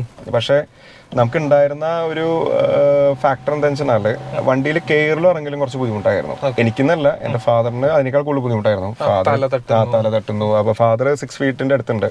അപ്പോൾ ഞാനാണെങ്കിൽ 5'7" ഉള്ളൂ. അപ്പോൾ ഞാൻ കയറുമ്പോൾ തന്നെ എനിക്ക് എന്തുണ്ടായെന്ന് വെച്ചാൽ എൻ്റെ തല തട്ടി. കാരണം ഈ ഒരു ഡോറിൻ്റെ ഈ സൈഡ് പില്ലറിൽ എൻ്റെ തല തട്ടി. അപ്പോൾ ഞാൻ പിന്നെ ആലോചിച്ചപ്പോൾ എനിക്ക് തോന്നി അത് നമ്മളൊന്ന് കംഫർട്ടബിൾ ആയി ഒന്ന് കയറി ഇറങ്ങി കഴിഞ്ഞാൽ ചിലപ്പോൾ അത് യൂസ്ഡ് ആവും. പക്ഷേ നമ്മൾ വണ്ടി ഓടിച്ചിറക്കുമ്പോൾ വേറെ വലിയൊരു വണ്ടിയിൽ കയറുമ്പോൾ, അതായത് റാൻഡം ആയിട്ട് ആരെങ്കിലും നമ്മൾ വണ്ടിയിൽ കയറ്റുമ്പോൾ അവർ തല എന്തായാലും ഇടിക്കും ഡെഫിനറ്റ് ആയിട്ട്. അത് XEV9 ഫീൽ ചെയ്തോ? ഇല്ല, XEV9 ഞാൻ നോക്കുമ്പോൾ എർഗണോമിക്കലി പെർഫെക്റ്റ് വണ്ടിയാണ്. പക്ഷെ അത് എനിക്ക് ഉണ്ടായൊരു ഫാക്ടർ, ആ വണ്ടി കുറച്ച് നീളം കൂടുതലായിരുന്നു. പിന്നെ വിലയും കൂടുതലായിരുന്നു. 34 lakhs അടുത്ത് വില വരുന്നുണ്ട്. പിന്നെ എന്താ പറയാ, അത്രയും വലിയ വണ്ടി എന്നൊക്കെ പറയുമ്പോൾ കൊണ്ടടക്കലൊരു ബുദ്ധിമുട്ടാണ്. അതെ, അപ്പൊ നമുക്ക് പാർക്കിംഗ് ഒക്കെ, കാരണം നമ്മുടെ ടൗണിന്റെ അടുത്ത് തന്നെയാണ് വീട്. അപ്പൊ നമുക്കിത് ഈ പാർക്കിൽ എവിടെയെങ്കിലും പോയി ഉപയോഗിക്കാൻ പറ്റുന്ന കാര്യം. ക്രെറ്റയും വലിപ്പമുള്ള വണ്ടി തന്നെയാണ്. പക്ഷെ എന്നാലും ക്രെറ്റ നമ്മുടെ ഡ്രൈവിംഗ് എന്താ പറയാ, സ്റ്റിയറിംഗ് കൺട്രോളും കാര്യങ്ങളൊക്കെ ഞാൻ നോക്കിയപ്പോൾ വളരെ കംഫർട്ടബിൾ ആയിട്ട് എനിക്ക് തോന്നി. അത് എനിക്ക് തോന്നുന്നു ഇതിന്റെ സ്റ്റിയറിംഗ് വളരെ നല്ലതായിട്ടൊക്കെയാണ്, കംഫർട്ടബിൾ ആയിട്ട് എനിക്ക് തോന്നിയിട്ടുണ്ട് ഹ്യുണ്ടായുടെ. അപ്പോൾ ഇതെന്റെ ഫസ്റ്റ് വണ്ടിയാണ് ഹ്യുണ്ടായി. ഫാമിലിയിൽ ആദ്യമായിട്ട് ഹ്യുണ്ടായുടെ ഫസ്റ്റ് വണ്ടിയാണ്. അപ്പൊ അങ്ങനെ നമ്മള് മഹീന്ദ്ര വേണ്ടെന്ന് വെച്ചു. എന്ന് വെച്ചാൽ വേറെ ഒന്നും ഉണ്ടായിട്ടല്ല, ഈ പറഞ്ഞ വണ്ടി നമുക്ക് ഇഷ്ടപ്പെട്ടില്ല. കാര്യം ഏറ്റവും കൂടുതൽ ബുക്കിംഗ് ഇപ്പൊ മഹീന്ദ്രയ്ക്കാന്ന് തോന്നുന്നു. ക്രെറ്റയ്ക്ക് കമ്പാരിറ്റീവ്ലി കുറവാന്ന് തോന്നുന്നു. അതെ അതെ. അപ്പൊ അതെ, ടാറ്റ ഹാരി റിവി നമ്മുടെ മല കയറുന്ന കണ്ടപ്പോൾ തോന്നി അബദ്ധമായില്ലോ എന്ന് വിചാരിച്ചു ലേറ്റ്. പക്ഷെ എന്നാലും എനിക്ക് ടാറ്റയുടെ വണ്ടി ഈ വണ്ടിനേക്കാൾ 1 അടി നീളം കൂടുതലും 1 അടി വീതി കൂടുതലുണ്ട്. അപ്രോക്സ്, അതായത് 25 സെന്റിമീറ്റർ വീതിയും നീളം ഏകദേശം 30 സെന്റിമീറ്റർ കൂടുതലുണ്ട്. അതെ, അപ്പോൾ ആ വണ്ടി ഭയങ്കര മാസീവ് വണ്ടിയാണ്. നമുക്കൊരു ആനക്കുട്ടി കിടക്കുന്ന പോലെ ഉണ്ടാവും മുറ്റത്ത്. അത് ആനക്കുട്ടി എന്ന് പറയുന്നത് കൊളോക്കിലായിട്ട് പറഞ്ഞെങ്കിലും പ്രാബല്യത്തിൽ നമ്മൾ കൊണ്ടുനടക്കുമ്പോൾ നമ്മളുടെ ഒരു സൈസ് വെച്ചിട്ട് വേണം ആ വണ്ടിയുടെ സൈസ്. ഇപ്പൊ ഞാനൊരു 6 അടി ഒരു ഗജവീരനാണെങ്കിൽ എനിക്ക് ആ വണ്ടി കൊടുക്കുമ്പോൾ രസമുണ്ടാവും. വണ്ടി ഇറങ്ങുമ്പോൾ ഒരു 5-7 വരെ ആ വണ്ടി ഉള്ളെന്ന് ഇറങ്ങുമ്പോൾ വലിയ രസമുണ്ടാവില്ലേ കാണാൻ ആ വലിയ വണ്ടി. അപ്പൊ അങ്ങനെ നോക്കുമ്പോൾ ഈ ക്രെറ്റ സൈസ് കൊണ്ടും ഇന്റീരിയർ വൈസും നമുക്ക് പ്രൊപ്പോർഷൻ വൈസും തല തട്ടുകയോ അല്ലെങ്കിൽ ഇരിക്കുമ്പോൾ ഉള്ള കംഫർട്ടോ തൈ സപ്പോർട്ട്. ഇപ്പൊ ഞാൻ നോക്കിയിരുന്നത് മെയിൻ ആയിട്ടുള്ള 3 ഘടകങ്ങൾ, വണ്ടിയുടെ ഉള്ളിൽ നോക്കിയിട്ടുള്ള 3 ഘടകങ്ങൾ എന്ന് പറഞ്ഞാൽ, ഒന്ന് ഇരിക്കാൻ കംഫർട്ടബിൾ ആയിരിക്കണം. ഇരിക്കാൻ കംഫർട്ടബിൾ ഉദ്ദേശിക്കുന്നത് തല തട്ടരുത്, ബാക്ക് സീറ്റിലായാലും തല തട്ടരുത്. അത് ഞാൻ നോക്കിയപ്പോൾ നമ്മുടെ B6 എൻ്റെ തല ചെറിയൊരു ക്ലിയറൻസ് ഉണ്ടായിരുന്നുള്ളൂ ബാക്ക് സീറ്റിൽ. പിന്നെ ബാക്ക് സീറ്റിന്റെ തൈ സപ്പോർട്ടും കുറച്ച് കമ്മിയായിരുന്നു B6. അത് XEV9 നല്ല പോരായ്മകൾ അവർ നികത്തിയിട്ടുണ്ട്. ഡ്രൈവർ സീറ്റിലെ തൈ സപ്പോർട്ട് എങ്ങനെ ഫീൽ ചെയ്തു? ഡ്രൈവർ സീറ്റിന്റെ തൈ സപ്പോർട്ടിനേക്കാൾ ഉപരി എനിക്ക് അത് കുറച്ച് ക്ലസ്ട്രോഫോബിക് ആയിട്ട് തോന്നി. എന്ന് വെച്ചാൽ അവരുടെ ഈ പില്ലറും എ പില്ലർ ആ ഒരു സാധനമൊക്കെ ഭയങ്കരമായിട്ട് ഹെവി ആയിട്ട് എനിക്ക് തോന്നി. അപ്പൊ നമുക്ക് എന്താ കാര്യം വെച്ചാൽ നമ്മളെ ഒരു ഇടിഞ്ഞ റൂമിനുള്ളിൽ കയറ്റി, അതും എസ്പെഷ്യലി ആ വണ്ടി നമ്മൾ ടിൻഡ് കൂടി ചെയ്ത് തന്നെ തീരുമാനമാവും. കാരണം വെച്ചാൽ വണ്ടി ഓൾറെഡി ഡാർക്കാണ് ഇൻസൈഡ്. അപ്പോൾ അത് ഇഷ്ടപ്പെടുന്ന ആൾക്കാർ ഒരുപാട് പേരുണ്ട്. ഇപ്പൊ തോന്നുന്നു എൻ്റെ ഏജ് കുറച്ച് കടന്നു പോയതുകൊണ്ടായിരിക്കാം. ഞാനിപ്പോൾ ഒരു 25 ബിലോ ആയിരുന്നെങ്കിൽ ഞാൻ ആ വണ്ടി പ്രിഫർ ചെയ്തേനെ. അതായത് ഞാനൊരു 25 വയസ്സിന് താഴെയൊക്കെ ഞാൻ ചിന്തിച്ചിരുന്ന വണ്ടികൾ എന്ന് പറഞ്ഞാൽ എൻ്റെ ഡ്രീം വെഹിക്കിൾസ് എന്ന് പറഞ്ഞാൽ അങ്ങനത്തെ ടൈപ്പ് വണ്ടികളാണ്. അതായത് ലംബോർഗിനി അങ്ങനത്തെ വണ്ടി. കാര്യം നമുക്കത് അഫോർഡ് ചെയ്യാൻ പറ്റില്ലെങ്കിലും പക്ഷെ നമ്മുടെ ഡ്രീം അതൊക്കെ ആയിരുന്നു. പക്ഷെ ഇപ്പൊ നമുക്ക് യാഥാർത്ഥ്യം മനസ്സിലാകുമ്പോൾ നമുക്കറിയാം ലംബോർഗിനി കൊണ്ടു നടക്കാൻ പറ്റത്തില്ല, കാശുണ്ടെങ്കിൽ പോലും. എന്ന് വെച്ചാൽ കെയറിലൊക്കെ ഒരു ബുദ്ധിമുട്ടാണ് വണ്ടിയിൽ. അപ്പോ അങ്ങനെ ചിന്താഗതികൾ മാറി. അപ്പോൾ നമ്മള് പിന്നെയും ചിന്തിക്കുന്നത് പ്രാക്ടിക്കാലിറ്റി ആണ്. ഇപ്പോൾ വണ്ടിയുടെ വെയർ ആൻഡ് ടയർ അങ്ങനത്തെ കുറെ കാര്യങ്ങളൊക്കെ നമ്മൾ ചിന്തിക്കുമ്പോൾ കാര്യം നമ്മൾ അഫോർഡബിലിറ്റി എന്ന് പറയുന്ന ഫാക്ടർ വലിയൊരു ഘടകമാണ്. ഇപ്പൊ നമുക്ക് അത് ഓരോ വ്യക്തിക്ക് അനുസരിച്ച് മാറിക്കൊണ്ടിരിക്കും. ഇപ്പൊ നിങ്ങളുടെ അല്ലെങ്കിൽ ഇപ്പൊ എൻ്റെ ആയാലും ഫാദറിന്റെ ആയാലും നമ്മുടെ അഫോർഡബിലിറ്റി എന്ന് പറഞ്ഞാല് ഒരു വണ്ടി ഒരു 25 ലക്ഷം താഴെയുള്ള വണ്ടിയാണ്. ഇതാണ് നമ്മുടെ ഏറ്റവും ബിഗസ്റ്റ് ബഡ്ജറ്റ് വെഹിക്കിൾ. ഇത്രയും കാലമായിട്ട് നമ്മൾ എടുത്തിട്ടുള്ള വണ്ടികളിലെ ഏറ്റവും ബിഗസ്റ്റ് ബഡ്ജറ്റ് വെഹിക്കിൾ ഈ വണ്ടിയാണ്. മുമ്പെടുത്ത സിറ്റി ആണെങ്കിലൊക്കെ ഒരു 12 ആ റേഞ്ച് ഒക്കെ ആയിരുന്നു. 11-12 ആ റേഞ്ച് മാറി കാര്യം. അപ്പൊ നമ്മള് അങ്ങനെയാണ് അൾട്ടിമേറ്റ്ലി നമ്മൾ ഈ B6 ഒക്കെ മാറി നേരെ ഹ്യുണ്ടയിലേക്ക് എത്തുന്നത്. അതിനിടയ്ക്ക് ഒരു ടാറ്റ എന്ന് പറഞ്ഞൊരു ബ്രാൻഡ് ഉണ്ടായിരുന്നു. ടാറ്റ എന്ന brand. Yes, curve personally Tata നല്ല ബ്രാൻഡാണ്, ഒരു തർക്കവുമില്ല. പക്ഷേ വണ്ടികളൊക്കെ നല്ല തന്നെയാണ്. ഇപ്പൊ നമ്മുടെ കയ്യിൽ ടാറ്റയുടെ ഒരു വണ്ടി പണ്ടുണ്ടായിരുന്നു, ടാറ്റ മറ്റേ ഇൻഡിഗോ എന്ന് പറഞ്ഞൊരു വണ്ടി. ഒരു 10 വർഷങ്ങൾക്ക് മുമ്പ് അങ്ങനെ ഒരു വണ്ടി നമ്മുടെ ഉണ്ടായിരുന്നു. അപ്പൊ ആ വണ്ടി വാങ്ങി ഒരു 4 വർഷം കഴിഞ്ഞപ്പോഴേക്കും നമ്മൾ കൊടുത്തു. അത് 2 കാരണങ്ങളുണ്ടായിരുന്നു. അന്ന് ടാറ്റയുടെ വണ്ടികളുടെ ഫിറ്റ് ആൻഡ് ബിൽഡ് ഒന്നും അത്രയ്ക്ക് ഗംഭീരമല്ല അന്ന് കാലത്ത്. ഇപ്പോഴും അത്രയ്ക്ക് ഗംഭീരാന്ന് പറയാൻ പറ്റില്ല, പക്ഷെ നല്ല മുമ്പത്തെ വെച്ച് നോക്കുമ്പോൾ വളരെയധികം മെച്ചപ്പെട്ടിട്ടുണ്ട്. അതെ. പ്രാഥമികമായിട്ട് നമ്മൾ നോക്കുമ്പോൾ പുറമേ നോക്കുമ്പോൾ നല്ല ഭംഗിയാണ് വണ്ടി. പക്ഷേ കുറെ പേര് ഇങ്ങനെ റിവ്യൂസ് ഒക്കെ ഇടുന്നത് കേട്ടിട്ടുണ്ട്. വണ്ടി ഇടയ്ക്ക് കുറെ റാറ്റിൽ നോയ്സ് അവിടെ ഇവിടുന്ന്. പിന്നെ ഇലക്ട്രിക് വണ്ടി ആകുമ്പോൾ എസ്പെഷ്യലി ഒരു ചെറിയൊരു കരകര കേട്ടാൽ നമുക്കത് ഭയങ്കര അനോയിങ് ആവും. അപ്പൊ ഞാന് അങ്ങോട്ട് നോക്കിയില്ല. അപ്പൊ അങ്ങോട്ട് നോക്കി ഇങ്ങോട്ട് നോക്കി നമ്മൾ ആകെ ഡിസ്റ്റർബ്ഡ് ആവും. അപ്പൊ കർവ് പിന്നെ എനിക്ക് നെക്സോണിന്റെ ഒരു സെഡാനായിട്ടാണ് തോന്നിയത്. ഒന്നുകൂടി അതിന്റെ ഒരു ബോഡി ഷേപ്പ് ആയിട്ട് ഒരു സാമ്യം തോന്നി ചെറുതായിട്ട്. കാര്യം ഒരു ലൈറ്റിലൊക്കെ ചെറിയ മാറ്റങ്ങൾ വരുത്തിയിട്ടുണ്ടെങ്കിലും മോറോലെസ് ആ വണ്ടി ഒരു സെയിം പ്ലാറ്റ്ഫോം സെയിം ആണെന്ന് അറിയില്ല, പക്ഷെ എന്നാലും ഒന്ന് വലിച്ചു നീട്ടിയ പോലെയാണ് തോന്നിയത്. പിന്നെ ഞാൻ നോക്കിയപ്പോൾ ഈ പറഞ്ഞ എല്ലാ വണ്ടികളും നെഗറ്റീവ് ആയ കാരണം എന്താണെന്ന് വെച്ചാൽ കാര്യം LFP batteries, lithium iron phosphate batteries നല്ല ബാറ്ററിയാണ്. ഉള്ളതിൽ ഏറ്റവും മാർക്കറ്റ് ലീഡിംഗ് ആയിട്ടുള്ള ബാറ്ററി തന്നെയാണ്. BYDയുടെ ബ്ലേഡ് ടെക്നോളജിയും കാര്യങ്ങളൊക്കെ അവരാണ്. ഇപ്പോൾ എനിക്ക് തോന്നുന്നു മഹീന്ദ്രയ്ക്കും അതുപോലെ എനിക്ക് തോന്നുന്നു ടാറ്റയുടെയും വണ്ടികൾ അതിലേക്ക് പോകുന്നുണ്ടോ എന്ന് സംശയമാണ്. എനിക്ക് അറിയില്ല, അങ്ങനെ എന്തോ കേട്ടു. അങ്ങനെ ചിലപ്പോൾ അതെ അതും. അപ്പോൾ എനിക്ക് ആ ബാറ്ററി ആണ് സത്യം പറഞ്ഞാൽ പേഴ്സണലി എനിക്ക് ഒരുപാട് താല്പര്യം കൂടുതലുണ്ടായിരുന്നു. കാരണം LFP ബാറ്ററീസിന്റെ ലൈഫ് സ്പാൻ വളരെ കൂടുതലാണ്. കാരണം നമ്മുടെ എല്ലാ ബാറ്ററീസും ഇവർ പറയണത് പറഞ്ഞാൽ 8 വർഷം 1,60,000 കിലോമീറ്ററിനേക്കാൾ ഉപരി അതിന്റെ ചാർജിങ് സൈക്കിൾസ് ആണ് മെയിൻ ഘടകം. ചാർജിങ് സൈക്കിൾസ് എന്ന് പറഞ്ഞാൽ നമ്മളുടെ വണ്ടി ഒരു 0 to 100 ഒറ്റ സ്ട്രെച്ചിൽ എത്തണമെന്നില്ല. നമ്മളിപ്പോൾ ഒരു തവണ 30% ചാർജ് ചെയ്തു, പിന്നെ തവണ 30% ചാർജ് ചെയ്തു, പിന്നെ ഒരു 40% ചാർജ് ചെയ്യുമ്പോഴാണ് 100% ആവണുള്ളൂ. അപ്പോഴാണ് ഒരു ചാർജിങ് സൈക്കിൾ ആവണുള്ളൂ. അപ്പൊ അങ്ങനെ നോക്കുമ്പോൾ LFP ബാറ്ററീസ് പറയുന്നത് 2000 ചാർജിങ് സൈക്കിൾസ് ആണ് ഏകദേശം. കമ്പനികളൊക്കെ അതായത് വാറന്റി പോലെയല്ല, അവർ പറയുന്നത് അത്രയും ലൈഫ് ഉണ്ടാവും എന്നാണ് പറയുന്നത്. ഇപ്പോൾ 2000 സൈക്കിൾസ് എന്ന് പറഞ്ഞാൽ ഇപ്പോൾ നമ്മൾ മഹീന്ദ്രയുടെ B6 ഒക്കെ 500 കിലോമീറ്റർ കിട്ടുമെങ്കിൽ ആ വണ്ടി 10 ലക്ഷം കിലോമീറ്റർ ഓടും. 2000 × 500 എന്ന് പറയുമ്പോൾ ആ ഒരു കണക്ക് നോക്കുകയാണെങ്കിൽ. അപ്പോൾ അതേസമയം NMC ഇപ്പോൾ ഈ വണ്ടിയിൽ വരുന്ന NMC ആണ്, നിക്കൽ മെഗ്നീഷ്യം കൊബാൾട്ട് എന്ന് പറഞ്ഞ ബാറ്ററി ടെക്നോളജി മറ്റേ കോമ്പോസിഷൻ ആണ്. അതിൽ കൊബാൾട്ട് എന്ന് പറഞ്ഞ സാധനം കുറച്ച് പ്രശ്നക്കാരനാണ് ആക്ച്വലി. കൊബാൾട്ട് എന്ന് പറയുന്നത് നമ്മുടെ എൻവയറമെന്റലി നോക്കി കഴിഞ്ഞാൽ അത്രയ്ക്ക് ഒരു ഫ്രണ്ട്ലി ആയിട്ടുള്ള എക്കോ ഫ്രണ്ട്ലി ആയിട്ടുള്ള മെറ്റീരിയൽ അല്ല. അതിന്റെ മൈനിങ്ങും കാര്യങ്ങളൊക്കെ കുറേ സ്ഥലങ്ങളിൽ റെസ്ട്രിക്റ്റഡ് ആണ്. അപ്പോൾ ഇപ്പോൾ NMC ബാറ്ററീസിന്റെ ടെക്നോളജിയിൽ കുറേ കാര്യങ്ങൾ മാറ്റങ്ങൾ വരുത്തുന്നുണ്ട്. കൊബാൾട്ടിന്റെ പെർസെൻറ്റേജ് ഒക്കെ കുറച്ചിട്ടൊക്കെയാണ് അവർ ചെയ്യുന്നത്. ഇപ്പോൾ നമ്മൾ ഒരു ആംഗിൾ ചിന്തിച്ചു കഴിഞ്ഞാൽ ഈ NMCനെയാണ് നമ്മുടെ മൊബൈൽ ഫോൺസിലും ലാപ്ടോപ്സിലൊക്കെ വരുന്നത്. കാരണം NMC ബാറ്ററിയുടെ പ്രത്യേകത അവർക്ക് കുറച്ച് സൈസ് മതി കൂടുതൽ എനർജി സ്റ്റോർ ചെയ്യാം. അപ്പോൾ ലാപ്ടോപ്സും മൊബൈൽസും ഐഫോൺ പോലും NMC ആയിരുന്നു. അത് NMCയുടെ ഒരു വകഭേദം, അതായത് അവർക്കൊരു പെർസെൻറ്റേജ് ഓഫ് കോമ്പോസിഷൻസ് ഉണ്ടെങ്കിൽ. അപ്പോൾ ഞാൻ നോക്കിയപ്പോൾ NMC ബാറ്ററിയാണ്. NMC ബാറ്ററിയിൽ ഒരു പ്ലസ് പോയിന്റ് എന്താണെന്ന് വെച്ചാൽ LFP ബാറ്ററിയുടെ അത്ര സേഫ് അല്ല, പക്ഷെ എന്നാലും ഒരു പ്ലസ് എന്താണെന്ന് വെച്ചാൽ NMC ബാറ്ററീസിന്റെ സ്റ്റോറേജ് നമ്മൾ നോക്കുന്നില്ല. കാരണം വെച്ചാൽ അത് അവർ എങ്ങനെയില്ല വലിപ്പം സൈസൊക്കെ.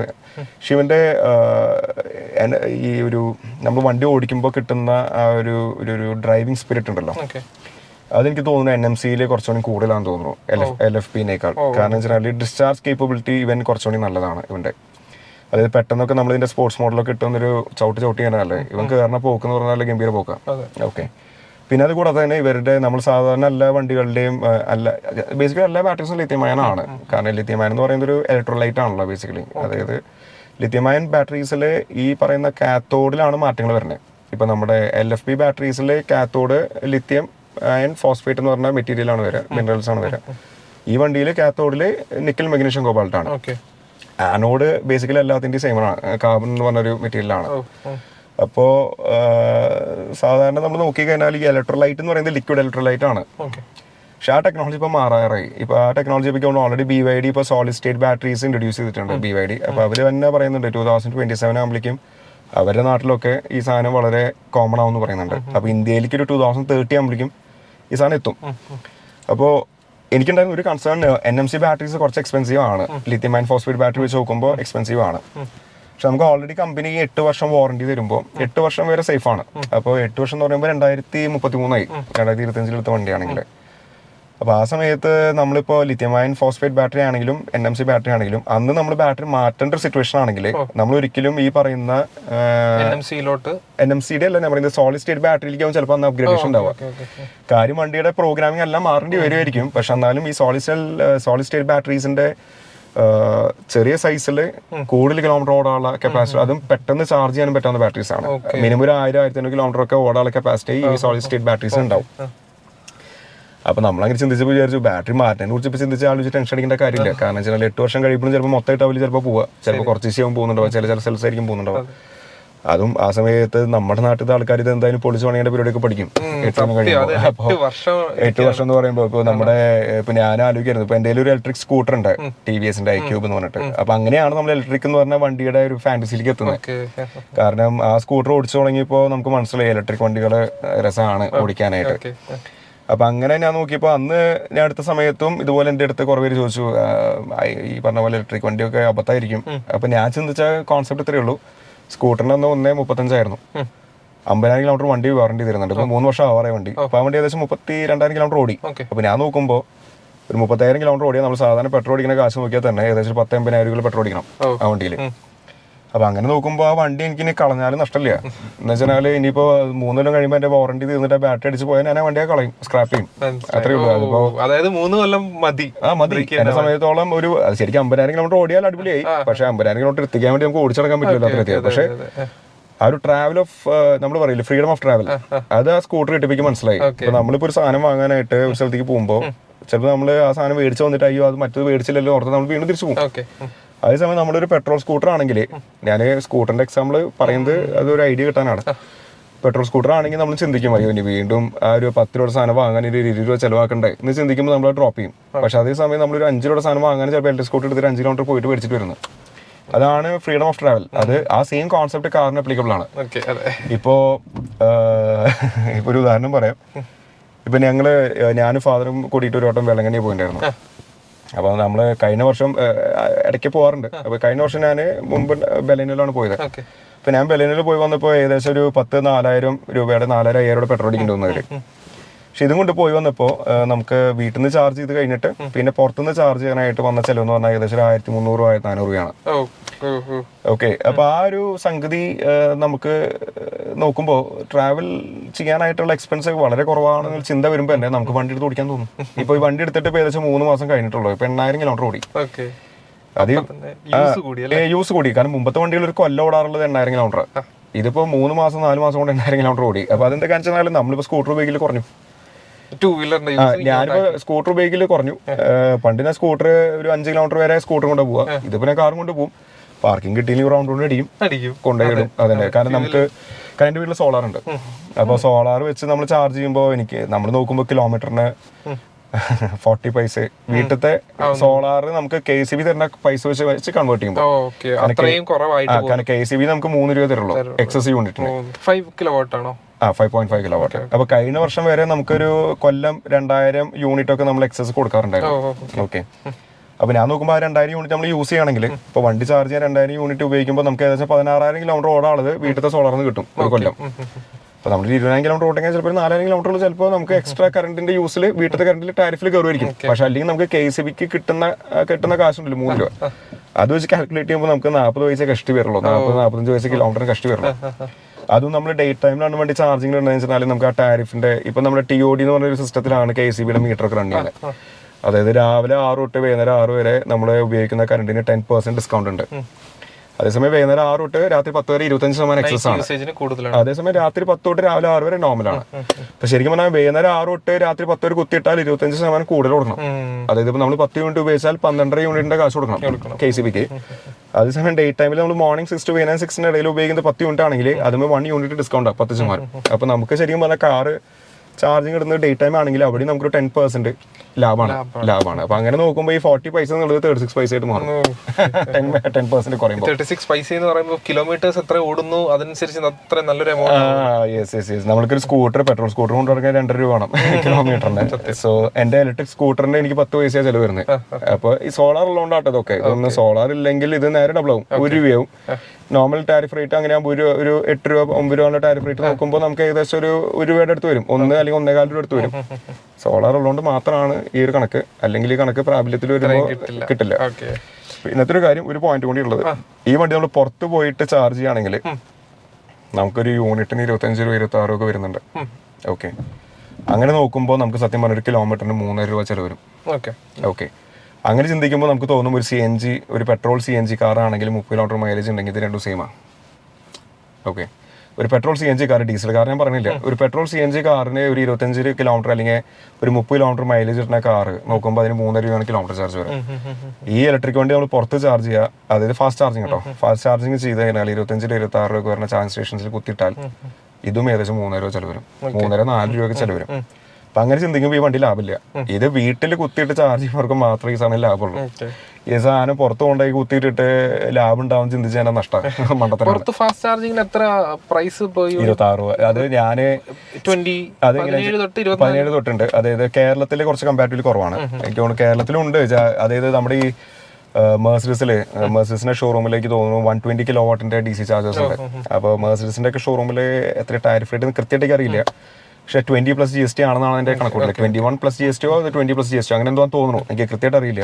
ഒരു കിലോമീറ്റർ ഏകദേശം 3.5 രൂപ 4 രൂപ. ഇപ്പൊ ഞാൻ പറയും, ഈ വണ്ടി നമുക്ക് ഇപ്പൊ ഫുൾ ചാർജ് ചെയ്ത് 51 കിലോവാട്ടിന്റെ ബാറ്ററിയാണ്. ഇപ്പൊ നമ്മള് ഡീസെന്റ് ആയിട്ട് ഒരു 50, 60 അല്ലെങ്കിൽ 70, 80 ഓടിക്കുകയാണ്, അത്യാവശ്യം റീജനറേഷൻ ഒക്കെ ഇട്ട് ഓടിക്കുകയാണെങ്കിൽ ഒരു 400, 420 വരെയൊക്കെ കിട്ടാം. അതിന് മീതിയും കിട്ടാം. എങ്ങനെ നമ്മള് ഒരു 50 കിലോമീറ്റർ സ്പീഡിൽ ഡ്രൈവർ ഓൺലി മോഡലാണ് AC ഇടണമെങ്കിൽ നമുക്കൊരു 450, 460 ഒക്കെ കിട്ടാം. കിട്ടാം. അത് എങ്ങനെയാണെന്ന് വെച്ചാൽ അത് നമ്മൾ ആൾക്കാർ പറയും ഹൈവേക്ക് ഓടിക്കുമ്പോൾ കുറവാണ്, അങ്ങനെയൊന്നുമില്ല. ഹൈവേയിൽ ഓടിക്കുമ്പോഴും നമ്മളൊരു 60-70 ഓടിച്ചിട്ട് ആക്സിലേറ്റർ നന്നായിട്ട് മൃദുവാ ചവിട്ടി കഴിഞ്ഞാൽ റേഞ്ച് കിട്ടും. അത് എക്സ്പീരിയൻസ് ആണ് പറയുന്നത്. അതായത് ഞാൻ പറയുന്നത് നമ്മളിപ്പോ ഒരു പെട്രോൾ വണ്ടി ആക്സിലേറ്റർ നന്നായി ചവിട്ടി ഓടിച്ചാൽ മൈലേജ് 20 കിട്ടുന്ന വണ്ടി 10 കിട്ടത്തുള്ളൂ, അല്ലെങ്കിൽ 12 കിട്ടത്തുള്ളൂ. അതിപ്പോ ഏത് വണ്ടി ആയാലും. അതേസമയം ഈ വണ്ടി ആയാലും ആ സെയിം കോൺസെപ്റ്റ് തന്നെയാണ്. പക്ഷേ ഇത് ചവിട്ടി പിടിച്ച് ഓടിച്ചാലും നമുക്കൊരു 330, 350 കിട്ടും. അതായത് നമ്മളൊരു 120, 130 ഓടിച്ചാലും ഈ വണ്ടി 350 അടുത്ത് കിട്ടും. അതേസമയം നമ്മൾ കൺട്രോൾ ചെയ്ത് വണ്ടി ഒന്ന് ഒരു മൃദുവ ഫെദർ ടച്ച് ഞാൻ പറഞ്ഞില്ല, ഒരു വണ്ടി ആക്സിഡന്റ് ഒക്കെ മെല്ലെ കാലെടുത്ത് 70-80 ആ ഒരു റേഞ്ചിലൊക്കെ ഓടിച്ച് ഇടയ്ക്ക് കാലെടുക്കുക, മെല്ലെ ഒന്ന് വണ്ടി അങ്ങനെ ഒരു മെല്ലെ ഒഴുകി പോണ പോലെ, അല്ലെ ഈ യൂസേഴ്സ് പറഞ്ഞ പോലെ തന്നെ ഓടിച്ചു കഴിഞ്ഞാൽ ഈ വണ്ടി 450 ഒക്കെ കിട്ടും. അതായത് ഏകദേശം 79 കിലോവാട്ട് ബാറ്ററി ഉള്ള B6 കിട്ടുന്ന അല്ലെ XC90 കിട്ടുന്ന റിയൽ ലൈഫ് റേഞ്ച് കിട്ടാം. അത് again depends on the driver, വണ്ടിയുടെ ടയറിന്റെ പ്രഷേഴ്സ്, അതുപോലെ റോഡ് കണ്ടീഷൻസ്, കുണ്ടും കുഴിയുള്ള വഴി കൂടെയൊക്കെയാണ്, ഇതൊക്കെ വേരിയബിൾ ആണ്. ഈ പറഞ്ഞ വേളാങ്കണ്ണി ഡ്രൈവിന് ഇത് ആയിരുന്നു. ഞാൻ പറയും, ഇപ്പൊ ഞാൻ ഈ വണ്ടി കമ്പനി പറയുന്നത് 474 കിലോമീറ്റേഴ്സ് ആണ് ഇവരുടെ സർട്ടിഫൈഡ് റേഞ്ച്. 474 ആണ്. അപ്പൊ അതിന്റെ ഏകദേശം ഒരു 5% ഡിഫറൻസ് കിട്ടും. ഇപ്പൊ നിങ്ങൾ പോയപ്പോ തഞ്ചാവൂരാണ് വണ്ടി ചാർജ് ചെയ്തത്. അപ്പൊ തഞ്ചാവൂർക്ക് 390 കിലോമീറ്റേഴ്സ് ആയിരുന്നു എന്റെ അവിടെ നിന്ന്. 392 കിലോമീറ്റേഴ്സ് ആണ്. തഞ്ചാവൂർ മഹീന്ദ്രയുടെ ഒരു ഷോറൂമിന് മുമ്പിൽ സ്റ്റാറ്റിക് എന്ന് പറഞ്ഞ കമ്പനിയുടെ ചാർജിങ് സ്റ്റേഷൻ ഉണ്ടായിരുന്നു. അവിടെയാണ് വണ്ടി കുത്തിയിരുന്നത്. അപ്പോൾ അവിടെ കുത്തിയിട്ടപ്പോൾ ഏകദേശം 390 കിലോമീറ്റേഴ്സ് അവിടേക്ക്. ആ സമയത്ത് വണ്ടിയിൽ ഏകദേശം ഒരു 65 കിലോമീറ്റർ ബാക്കിയുണ്ട്. അപ്പോൾ ഏകദേശം 455 എന്നുള്ള കണക്കാണ് അങ്ങനെ നോക്കുമ്പോൾ. അത് കഴിഞ്ഞിട്ട് തിരിച്ച് ഞാൻ വീണ്ടും തഞ്ചാവൂർ തന്നെയാണ് വണ്ടി ചാർജ് ചെയ്തത്. വണ്ടി ഞാൻ തിരിച്ചെത്തി. ഓക്കെ, ഇനി ഇതൊന്നും കൂടാതെ നമുക്ക് റേഞ്ച് കൂടുതൽ കിട്ടും. എങ്ങനെ വണ്ടി AC ഒക്കെ ഓഫ് ചെയ്ത്, അത് ഒരു വട്ടം എനിക്ക് കുറച്ചൊരു ടൈറ്റ് സിറ്റുവേഷൻ ഉണ്ടായി. AC ഒക്കെ ഓഫ് ചെയ്ത് ഒരു 50 ഓടിച്ചു കഴിഞ്ഞാൽ 500 കിലോമീറ്റർ മീത് കിട്ടും. അതായത് AC ഒക്കെ ഓഫ് ചെയ്ത് കിട്ടും. AC ഒക്കെ ഓഫ് ചെയ്ത് ഒരു 40-50 ഓടിച്ച് ഇറക്കൊക്കെ എത്തുമ്പോൾ കാലൊക്കെ എടുത്ത് മെല്ലെ റീജനറേറ്റ് ഒക്കെ ചെയ്ത് വണ്ടിയൊക്കെ ഓടിച്ചാൽ 10-11 വരെ ഒരു കിലോമീറ്ററിൽ കിട്ടും. പക്ഷെ അങ്ങനെ നമുക്ക് ഓടിക്കാൻ പറ്റത്തില്ല. പക്ഷെ വേണമെന്ന് വെച്ചാൽ പറ്റും. നമുക്ക് അതുപോലെ ഹറിയാണ്, ചാർജ് ചെയ്യാൻ ഒട്ടും ടൈമില്ല. വീട്ടിലേക്കാണ് എത്തുന്നത് കഴിഞ്ഞാൽ അത് അവിടെ ചെന്നിട്ട് കുത്തിയിട്ടാൽ മതി എന്നാണെങ്കിൽ നമുക്ക് മെല്ലെ ഒന്ന് സാക്രിഫൈസ് ചെയ്ത് പോവാം. ഗ്ലാസ്സിൽ പൊടിക്ക് താഴ്ത്തി കഴിഞ്ഞാൽ വലിയ വിൻഡ് റെസിസ്റ്റൻസും ഉണ്ടാവില്ല വണ്ടിക്ക്. നമ്മൾ ഫുള്ളായിട്ട് താഴ്ത്താതെ ചെറുതായിട്ടും താഴ്ത്താം, AC ഓഫ് ചെയ്തിട്ട്. അങ്ങനെ രീതിയിൽ റേഞ്ച് കിട്ടുന്നുണ്ട്. അത് കിട്ടാം. ഞാൻ കിട്ടാം. നോർമൽ യൂസിൽ നമ്മൾ എങ്ങനെ പോയാലും ഇപ്പൊ ഞാൻ പറയും, ഇതിന്റെ ഓവറോൾ ഇപ്പൊ നമ്മൾ നോക്കിക്കഴിഞ്ഞാൽ ഇത്ര ട്രാവൽ ഹിസ്റ്ററി നോക്കിയാൽ ഇതിന്റെ ആവറേജ് ഇറങ്ങുന്നത് 8.3 ആണ്. അതായത് 7,788 കിലോമീറ്റർ ഓടിയതിന്റെ ഓവറോൾ ആവറേജ് കാണിക്കുന്നത് 8.3 ആണ് പെർ കിലോവാട്ട്. അതായത് 8.3 പെർ കിലോവാട്ട് എന്ന് പറഞ്ഞാൽ 51 കിലോവാട്ട് ആണ് വണ്ടി. അപ്പോൾ 8.3 × 51 എന്ന് പറയുന്നത് 415-420 ആണ് ഇപ്പോഴത്തെ ഓവറോൾ ആവറേജിൽ. അതായത് ഇപ്പൊ ഞാൻ ഈ കിലോമീറ്റർ ഡിവൈഡഡ് ബൈ 420 ആണ് എന്റെ ടോട്ടൽ കിലോവാട്ട് കൺസപ്ഷൻ. ഒരു പേഴ്സണിന് ഒരു 4-4.5 വരെ കിട്ടാം. അപ്പോ അത് ഞാനത് മനസ്സിലാക്കിയെന്ന് വെച്ചാൽ ഈ വണ്ടി ടെസ്റ്റ് ഡ്രൈവ് ചെയ്യുന്ന സമയത്ത് ഞാനിതും കൊണ്ട് കയറിയത് ഒരു കുന്നിലേക്കാണ്, വീടിന്റെ അടുത്തുള്ള കുന്നിലേക്കാണ്. അപ്പൊ ഞാൻ ആ സമയത്ത് എത്രത്തോളം, കാരണം ഇത് ഇൻസ്റ്റന്റീനിയസ് കിലോവാട്ടൊക്കെ ഇതിൽ കാണാം. അപ്പൊ അതൊക്കെ വെച്ചിട്ടാണ് ഞാൻ എന്റെ അസംഷനിലേക്ക് എത്തിയത്. ഞാൻ പിന്നെ സത്യം പറഞ്ഞ കുറെ മാത്ത് വർക്കൗട്ട് ചെയ്തു. കാരണം എനിക്ക് പൊതുവേ ഈ കാര്യങ്ങൾ കണ്ടുപിടിക്കാൻ നല്ല വർക്കൗട്ട് ഇഷ്ടമാണ്. വണ്ടി കിലോവാട്ട് എത്ര പോവും ഇതില്. അതുപോലെ തന്നെ ഒരു കാര്യമുള്ളത്, ഇത് എത്രത്തോളം റെലവെന്റ് ആണെന്ന് എനിക്ക് അറിയില്ല. ചില ചാർജിങ് സ്റ്റേഷൻസിൽ വണ്ടി ചാർജ് ചെയ്യുമ്പോൾ നമ്മൾ കിലോവാട്ട് കണക്കിനാണ് കൊടുക്കുക ചാർജ് ചെയ്യാൻ. ഇപ്പൊ നമ്മളിപ്പോ ഈ വണ്ടി 30 കിലോവാട്ട് ചാർജ് ചെയ്യണമെങ്കിൽ 30 കിലോവാട്ട് ആണല്ലോ നമ്മുടെ ആപ്പിൽ ഇപ്പോൾ കൊടുക്കുക. അപ്പൊ അങ്ങനെ കൊടുക്കുമ്പോൾ നമുക്കറിയാം 30 കിലോവാട്ടിൽ എത്ര പെർസെന്റേജ് വണ്ടിയിൽ കയറുന്നുള്ളത്. ഇപ്പോൾ ആ ഡിവൈഡ് ചെയ്യുമ്പോൾ നമുക്കറിയാം. അപ്പോൾ ഇതിൽ എങ്ങനെയാണെന്ന് വെച്ചാൽ 1% എന്ന് പറയുന്നത് ബേസിക്കലി നമ്മൾ നോക്കിക്കഴിഞ്ഞാൽ 100% ആണല്ലോ 51. അപ്പോൾ 1% വണ്ടി ചാർജ് കയറുമ്പോൾ 0.51 കിലോവാട്ട് കയറണം. അതായത് 2% കയറുമ്പോൾ അപ്രോക്സിമേറ്റ്ലി 1 കിലോവാട്ട് കയറണം. അതായത് 1.94 ആണ് ശരിക്കും പെർസെൻറ്റേജ്. 1.94% ആണ് ശരിക്കും 1 കിലോവാട്ടിൽ വണ്ടി കയറാം ചാർജിങ്ങിൽ. അപ്പോൾ ഞാൻ ഈ ചാർജിങ് സ്റ്റേഷനിൽ 30 കിലോവാട്ട് ഇടുമ്പോൾ നമ്മൾ 30 × 1.94 ആണ് നമ്മുടെ പെർസെൻറ്റേജ് വരെ. അപ്പോൾ അപ്രോക്സിമേറ്റ്ലി ഒരു 59 കിലോവാട്ട് അല്ലെങ്കിൽ 59% പെർസെൻറ്റേജ് കയറണം. അപ്പോൾ ഞാൻ ഈ പറഞ്ഞ ചാർജിങ് സ്റ്റേഷനിൽ വണ്ടി ചാർജ് ചെയ്തു, ചാർജിങ് കഴിഞ്ഞു. അപ്പോൾ എൻ്റെ കണക്കിൽ ഉണ്ട് ഇത്ര കയറണം എന്നുള്ളതുണ്ട്. കഴിഞ്ഞപ്പോൾ വണ്ടി കയറിയിട്ടില്ല അത്ര. അപ്പോൾ ഞാൻ ആദ്യം വിചാരിച്ചു ഇനി വല്ല എററായിരിക്കും, സിസ്റ്റം എററായിരിക്കും. ഏകദേശം ഒരു 8% കുറവായിരുന്നു. അപ്പോൾ ഞാനത് വിട്ടു. എന്നിട്ട് ഞാൻ പിന്നെ വീണ്ടും അതേ ചാർജിങ് സ്റ്റേഷനിൽ പോയിട്ട് വീണ്ടും ചാർജ് ചെയ്ത് പിറ്റേ ദിവസം. ഇത് ഞാൻ വെളങ്ങണി പോയപ്പോൾ കഥയാട്ടോ. അന്നാണ് ഞാനിത് പുറത്തുനിന്ന് ചാർജ് ചെയ്തിട്ടുള്ളത്. പിന്നെ ഈ വണ്ടി ഞാൻ പുറത്തുനിന്ന് ചാർജ് ചെയ്തിട്ടില്ല. ഇത്രയും കിലോമീറ്ററിൽ വണ്ടി എല്ലാം വീട്ടിൽ നിന്ന് ചാർജ് ചെയ്തിട്ടുണ്ട്. തിരിച്ചു വന്നപ്പോൾ അതേ ചാർജിങ് സ്റ്റേഷനിൽ വീണ്ടും കയറി. ഓക്കെ, ചാർജിങ് സ്റ്റേഷനിൽ നേരത്തെ ഏതാന്ന് പറഞ്ഞിട്ടുണ്ട്, സ്റ്റാറ്റിക് എന്ന് പറഞ്ഞ ചാർജിങ് സ്റ്റേഷനാണ്. അവര് അവിടെ വീണ്ടും കയറി, വീണ്ടും ചാർജ് ചെയ്തു, വീണ്ടും ഇതേ പ്രോബ്ലം ഉണ്ടായി. ഓക്കെ, അപ്പൊ നമ്മൾ നോക്കുമ്പോൾ നമ്മൾ 25 രൂപ ഇല്ല, അവിടെ ആ സമയത്ത് റേറ്റ് 21 രൂപയാണ് ഇൻക്ലൂഡിങ് GST. 17 രൂപ പ്ലസ് GST ആയിരുന്നു. അപ്പൊ ഞാൻ നോക്കിയപ്പോൾ എനിക്ക് ഏകദേശം ഒരു 200 രൂപ അടുത്ത് ലോസായി. ഏകദേശം ഒരു 150 രൂപ 160 രൂപ അടുത്തേക്ക് ലോസ് വന്നു ഈ പേരിൽ. അപ്പൊ ഞാൻ പിന്നെ ആ സമയത്ത് വിട്ടു, ഞാൻ പിന്നെ ബോധർ ചെയ്തില്ല. പക്ഷെ ഗുണം ഉണ്ടായതെന്ന് വെച്ചാൽ പിറ്റേ ദിവസം ഞാൻ ഈ പറഞ്ഞ സ്റ്റാറ്റിക് എന്ന് പറഞ്ഞ കമ്പനിക്ക് ഞാൻ ചുമ്മാ ഒരു മെയിൽ അയച്ചു, ഇങ്ങനെ ഒരു സംഗതി ഉണ്ടായിട്ടുണ്ട്, ഒന്നുകിൽ നിങ്ങളുടെ സിസ്റ്റം എററാണ് അറിയിക്കണം, ഒന്നുകിൽ നിങ്ങളുടെ സിസ്റ്റം എററായിരിക്കും, അല്ലെങ്കിൽ ചിലപ്പോൾ എന്തോ ഉണ്ട്, എന്തോ ഒരു മിസ്സിംഗ് ഉണ്ട്. അപ്പോൾ അവരൊന്നും ചെയ്തില്ല. പിറ്റേ ദിവസം ഒരു മെയിൽ അയച്ചിട്ട് പറഞ്ഞു നിങ്ങളുടെ ആ ഡിഫറൻസ് വന്ന സംഗതികൾ നമ്മൾ വെരിഫൈ ചെയ്ത്, കാരണം അവരെല്ലാത്തിനും ബില്ല് തരുന്നുണ്ട് നമുക്ക്. അപ്പോൾ അതിൽ പെർസെൻറ്റേജ് നമ്മൾ കിലോട്ട് ചെയ്തിട്ടുണ്ട്. അപ്പോൾ അത് കണ്ട ഏതൊരാൾക്കും മനസ്സിലാക്കാം അതിലൊരു എന്തൊരു മിസ്അപ്രോപ്രിയേഷൻ ഉണ്ട്, നോക്കുന്ന ആൾക്കാർക്ക് കേട്ടോ മനസ്സിലാക്കാം. അപ്പോൾ അവർ ആ പൈസ റീഫണ്ട് ചെയ്ത് തന്നു. അപ്പോൾ ഞാൻ മനസ്സിലാക്കിയത് എന്താണെന്ന് വെച്ചാൽ വണ്ടി പുറത്ത് കുത്തിയിട്ടുണ്ടെങ്കിൽ ഇതിൽ റിലയബിൾ ആയിട്ടുള്ള ചാർജിങ് സ്റ്റേഷനിൽ നമുക്ക് വണ്ടി കുത്തിടാനായിട്ട് ചാർജ് ചെയ്യാനായിട്ട്, അല്ലെങ്കിൽ എന്താ വെച്ചാൽ നമുക്ക് ഫോളോ അപ്പ് ചെയ്യാനായിട്ട് ഒരാളും ഉണ്ടാവില്ല. അപ്പോൾ ഞാൻ നോക്കിയപ്പോൾ സ്റ്റാറ്റിക് ഒക്കെ വളരെ പ്രോംപ്റ്റ് ആണ്. അവരെ സംസാരിച്ചു, അപ്പോൾ അവർ പറഞ്ഞു അവരുടെ ഭാഗത്തുള്ള മിസ്റ്റേക്ക് ആണെന്നുണ്ട്, അവരെ പൈസ റീഫണ്ട് ചെയ്തു, അവരെ ആപ്പിലേക്ക് തന്നെ അവർ റീഫണ്ട് ചെയ്തു. അപ്പോൾ ഞാൻ ഹാപ്പിയാണ്. അപ്പോൾ സത്യം പറഞ്ഞാൽ അപ്പോൾ നമ്മൾ ചിന്തിക്കുക എന്താ, ഇനിയിപ്പോൾ സ്റ്റാറ്റിക് മതി ഇനി ചാർജ് ചെയ്യുമ്പോൾ, ബാക്കിയുള്ള ചാർജിങ് സ്റ്റേഷൻസ് നല്ലതാണ് അല്ലാന്നല്ല. അപ്പോൾ നമുക്ക് സ്റ്റാറ്റിക്കിൽ നല്ലൊരു അഭിപ്രായം ഉണ്ടായപ്പോൾ നമുക്ക് തോന്നി എന്നാൽ സ്റ്റാറ്റിക് ഒന്ന് ഇനി ചിന്തിക്കാം. ബാക്കിയുള്ള ചാർജിങ് സ്റ്റേഷൻസ് ഇനി ഒരുപാട് ലോങ് പോകുമ്പോഴാണ് നമുക്ക് മനസ്സിലാക്കാൻ പറ്റുള്ളൂ. പിന്നെ ഉണ്ടായതെന്ന് വെച്ചാൽ ചില ചാർജിങ് സ്റ്റേഷൻസ് നമ്മുടെ ആപ്പിൽ കാണും, വർക്കിംഗ് ആയിരിക്കില്ല ചില റൂട്ടുകളിൽ. ഇപ്പോൾ വെലങ്കണിയിൽ വരുന്ന സമയത്ത് നമ്മൾ അവസാനം ഈ പാലക്കാടൊക്കെ എത്തിയപ്പോൾ ചെറിയൊരു ബ്രിമ്മലായി കിലോമീറ്റർ. അപ്പോൾ ഞാൻ ചിലതൊക്കെ ഇങ്ങനെ നെറ്റിൽ നോക്കും, അപ്പോൾ ചിലതൊക്കെ 5 കിലോമീറ്റർ അപ്പുറത്തേക്ക് അല്ലെങ്കിൽ 10 കിലോമീറ്റർ ഇപ്പുറത്തേക്ക് ആയിരിക്കും. അപ്പോൾ അതൊക്കെ ഒരു പ്രശ്നമാണ്. ചാർജിങ് ഇൻഫ്രാസ്ട്രക്ചർ ഇപ്പോഴും കുറച്ച് കോംപ്ലിക്കേഷൻസ് ഉണ്ട്, ഉണ്ടെന്ന് പറയാൻ പറ്റില്ല. അതുകൊണ്ട് തന്നെ കേരളത്തിൽ അത്യാവശ്യം ആയിട്ടുണ്ടെന്ന് തോന്നുന്നു. കേരളത്തിൽ അത്യാവശ്യം ഉണ്ട്. കേരളത്തിലേക്ക് പോകുന്ന ഇവോക്ക് എന്ന് പറഞ്ഞിട്ട് electric vehicle owners of Kerala എന്ന് പറഞ്ഞിട്ട് അവരുടെ കുറെ ഗോയിസിയുടെ ഉണ്ട്, പിന്നെ അതുപോലെ ടാറ്റ പവറിന്റെ ഉണ്ട് അത്യാവശ്യം. സ്റ്റാർട്ടിംഗിൽ ഒന്നും അങ്ങനെ ഇല്ലാന്ന് തോന്നുന്നുണ്ട്. സ്റ്റാർട്ടിംഗിലേക്ക് കൊണ്ട് കേരളത്തിൽ പുറത്താന്ന് തോന്നുന്നു. എനിക്ക് ബാംഗ്ലൂർ ഹൈവേയിലും അതുപോലെ അങ്ങനത്തെ സ്ഥലങ്ങളിലൊക്കെയാന്ന് തോന്നുന്നു.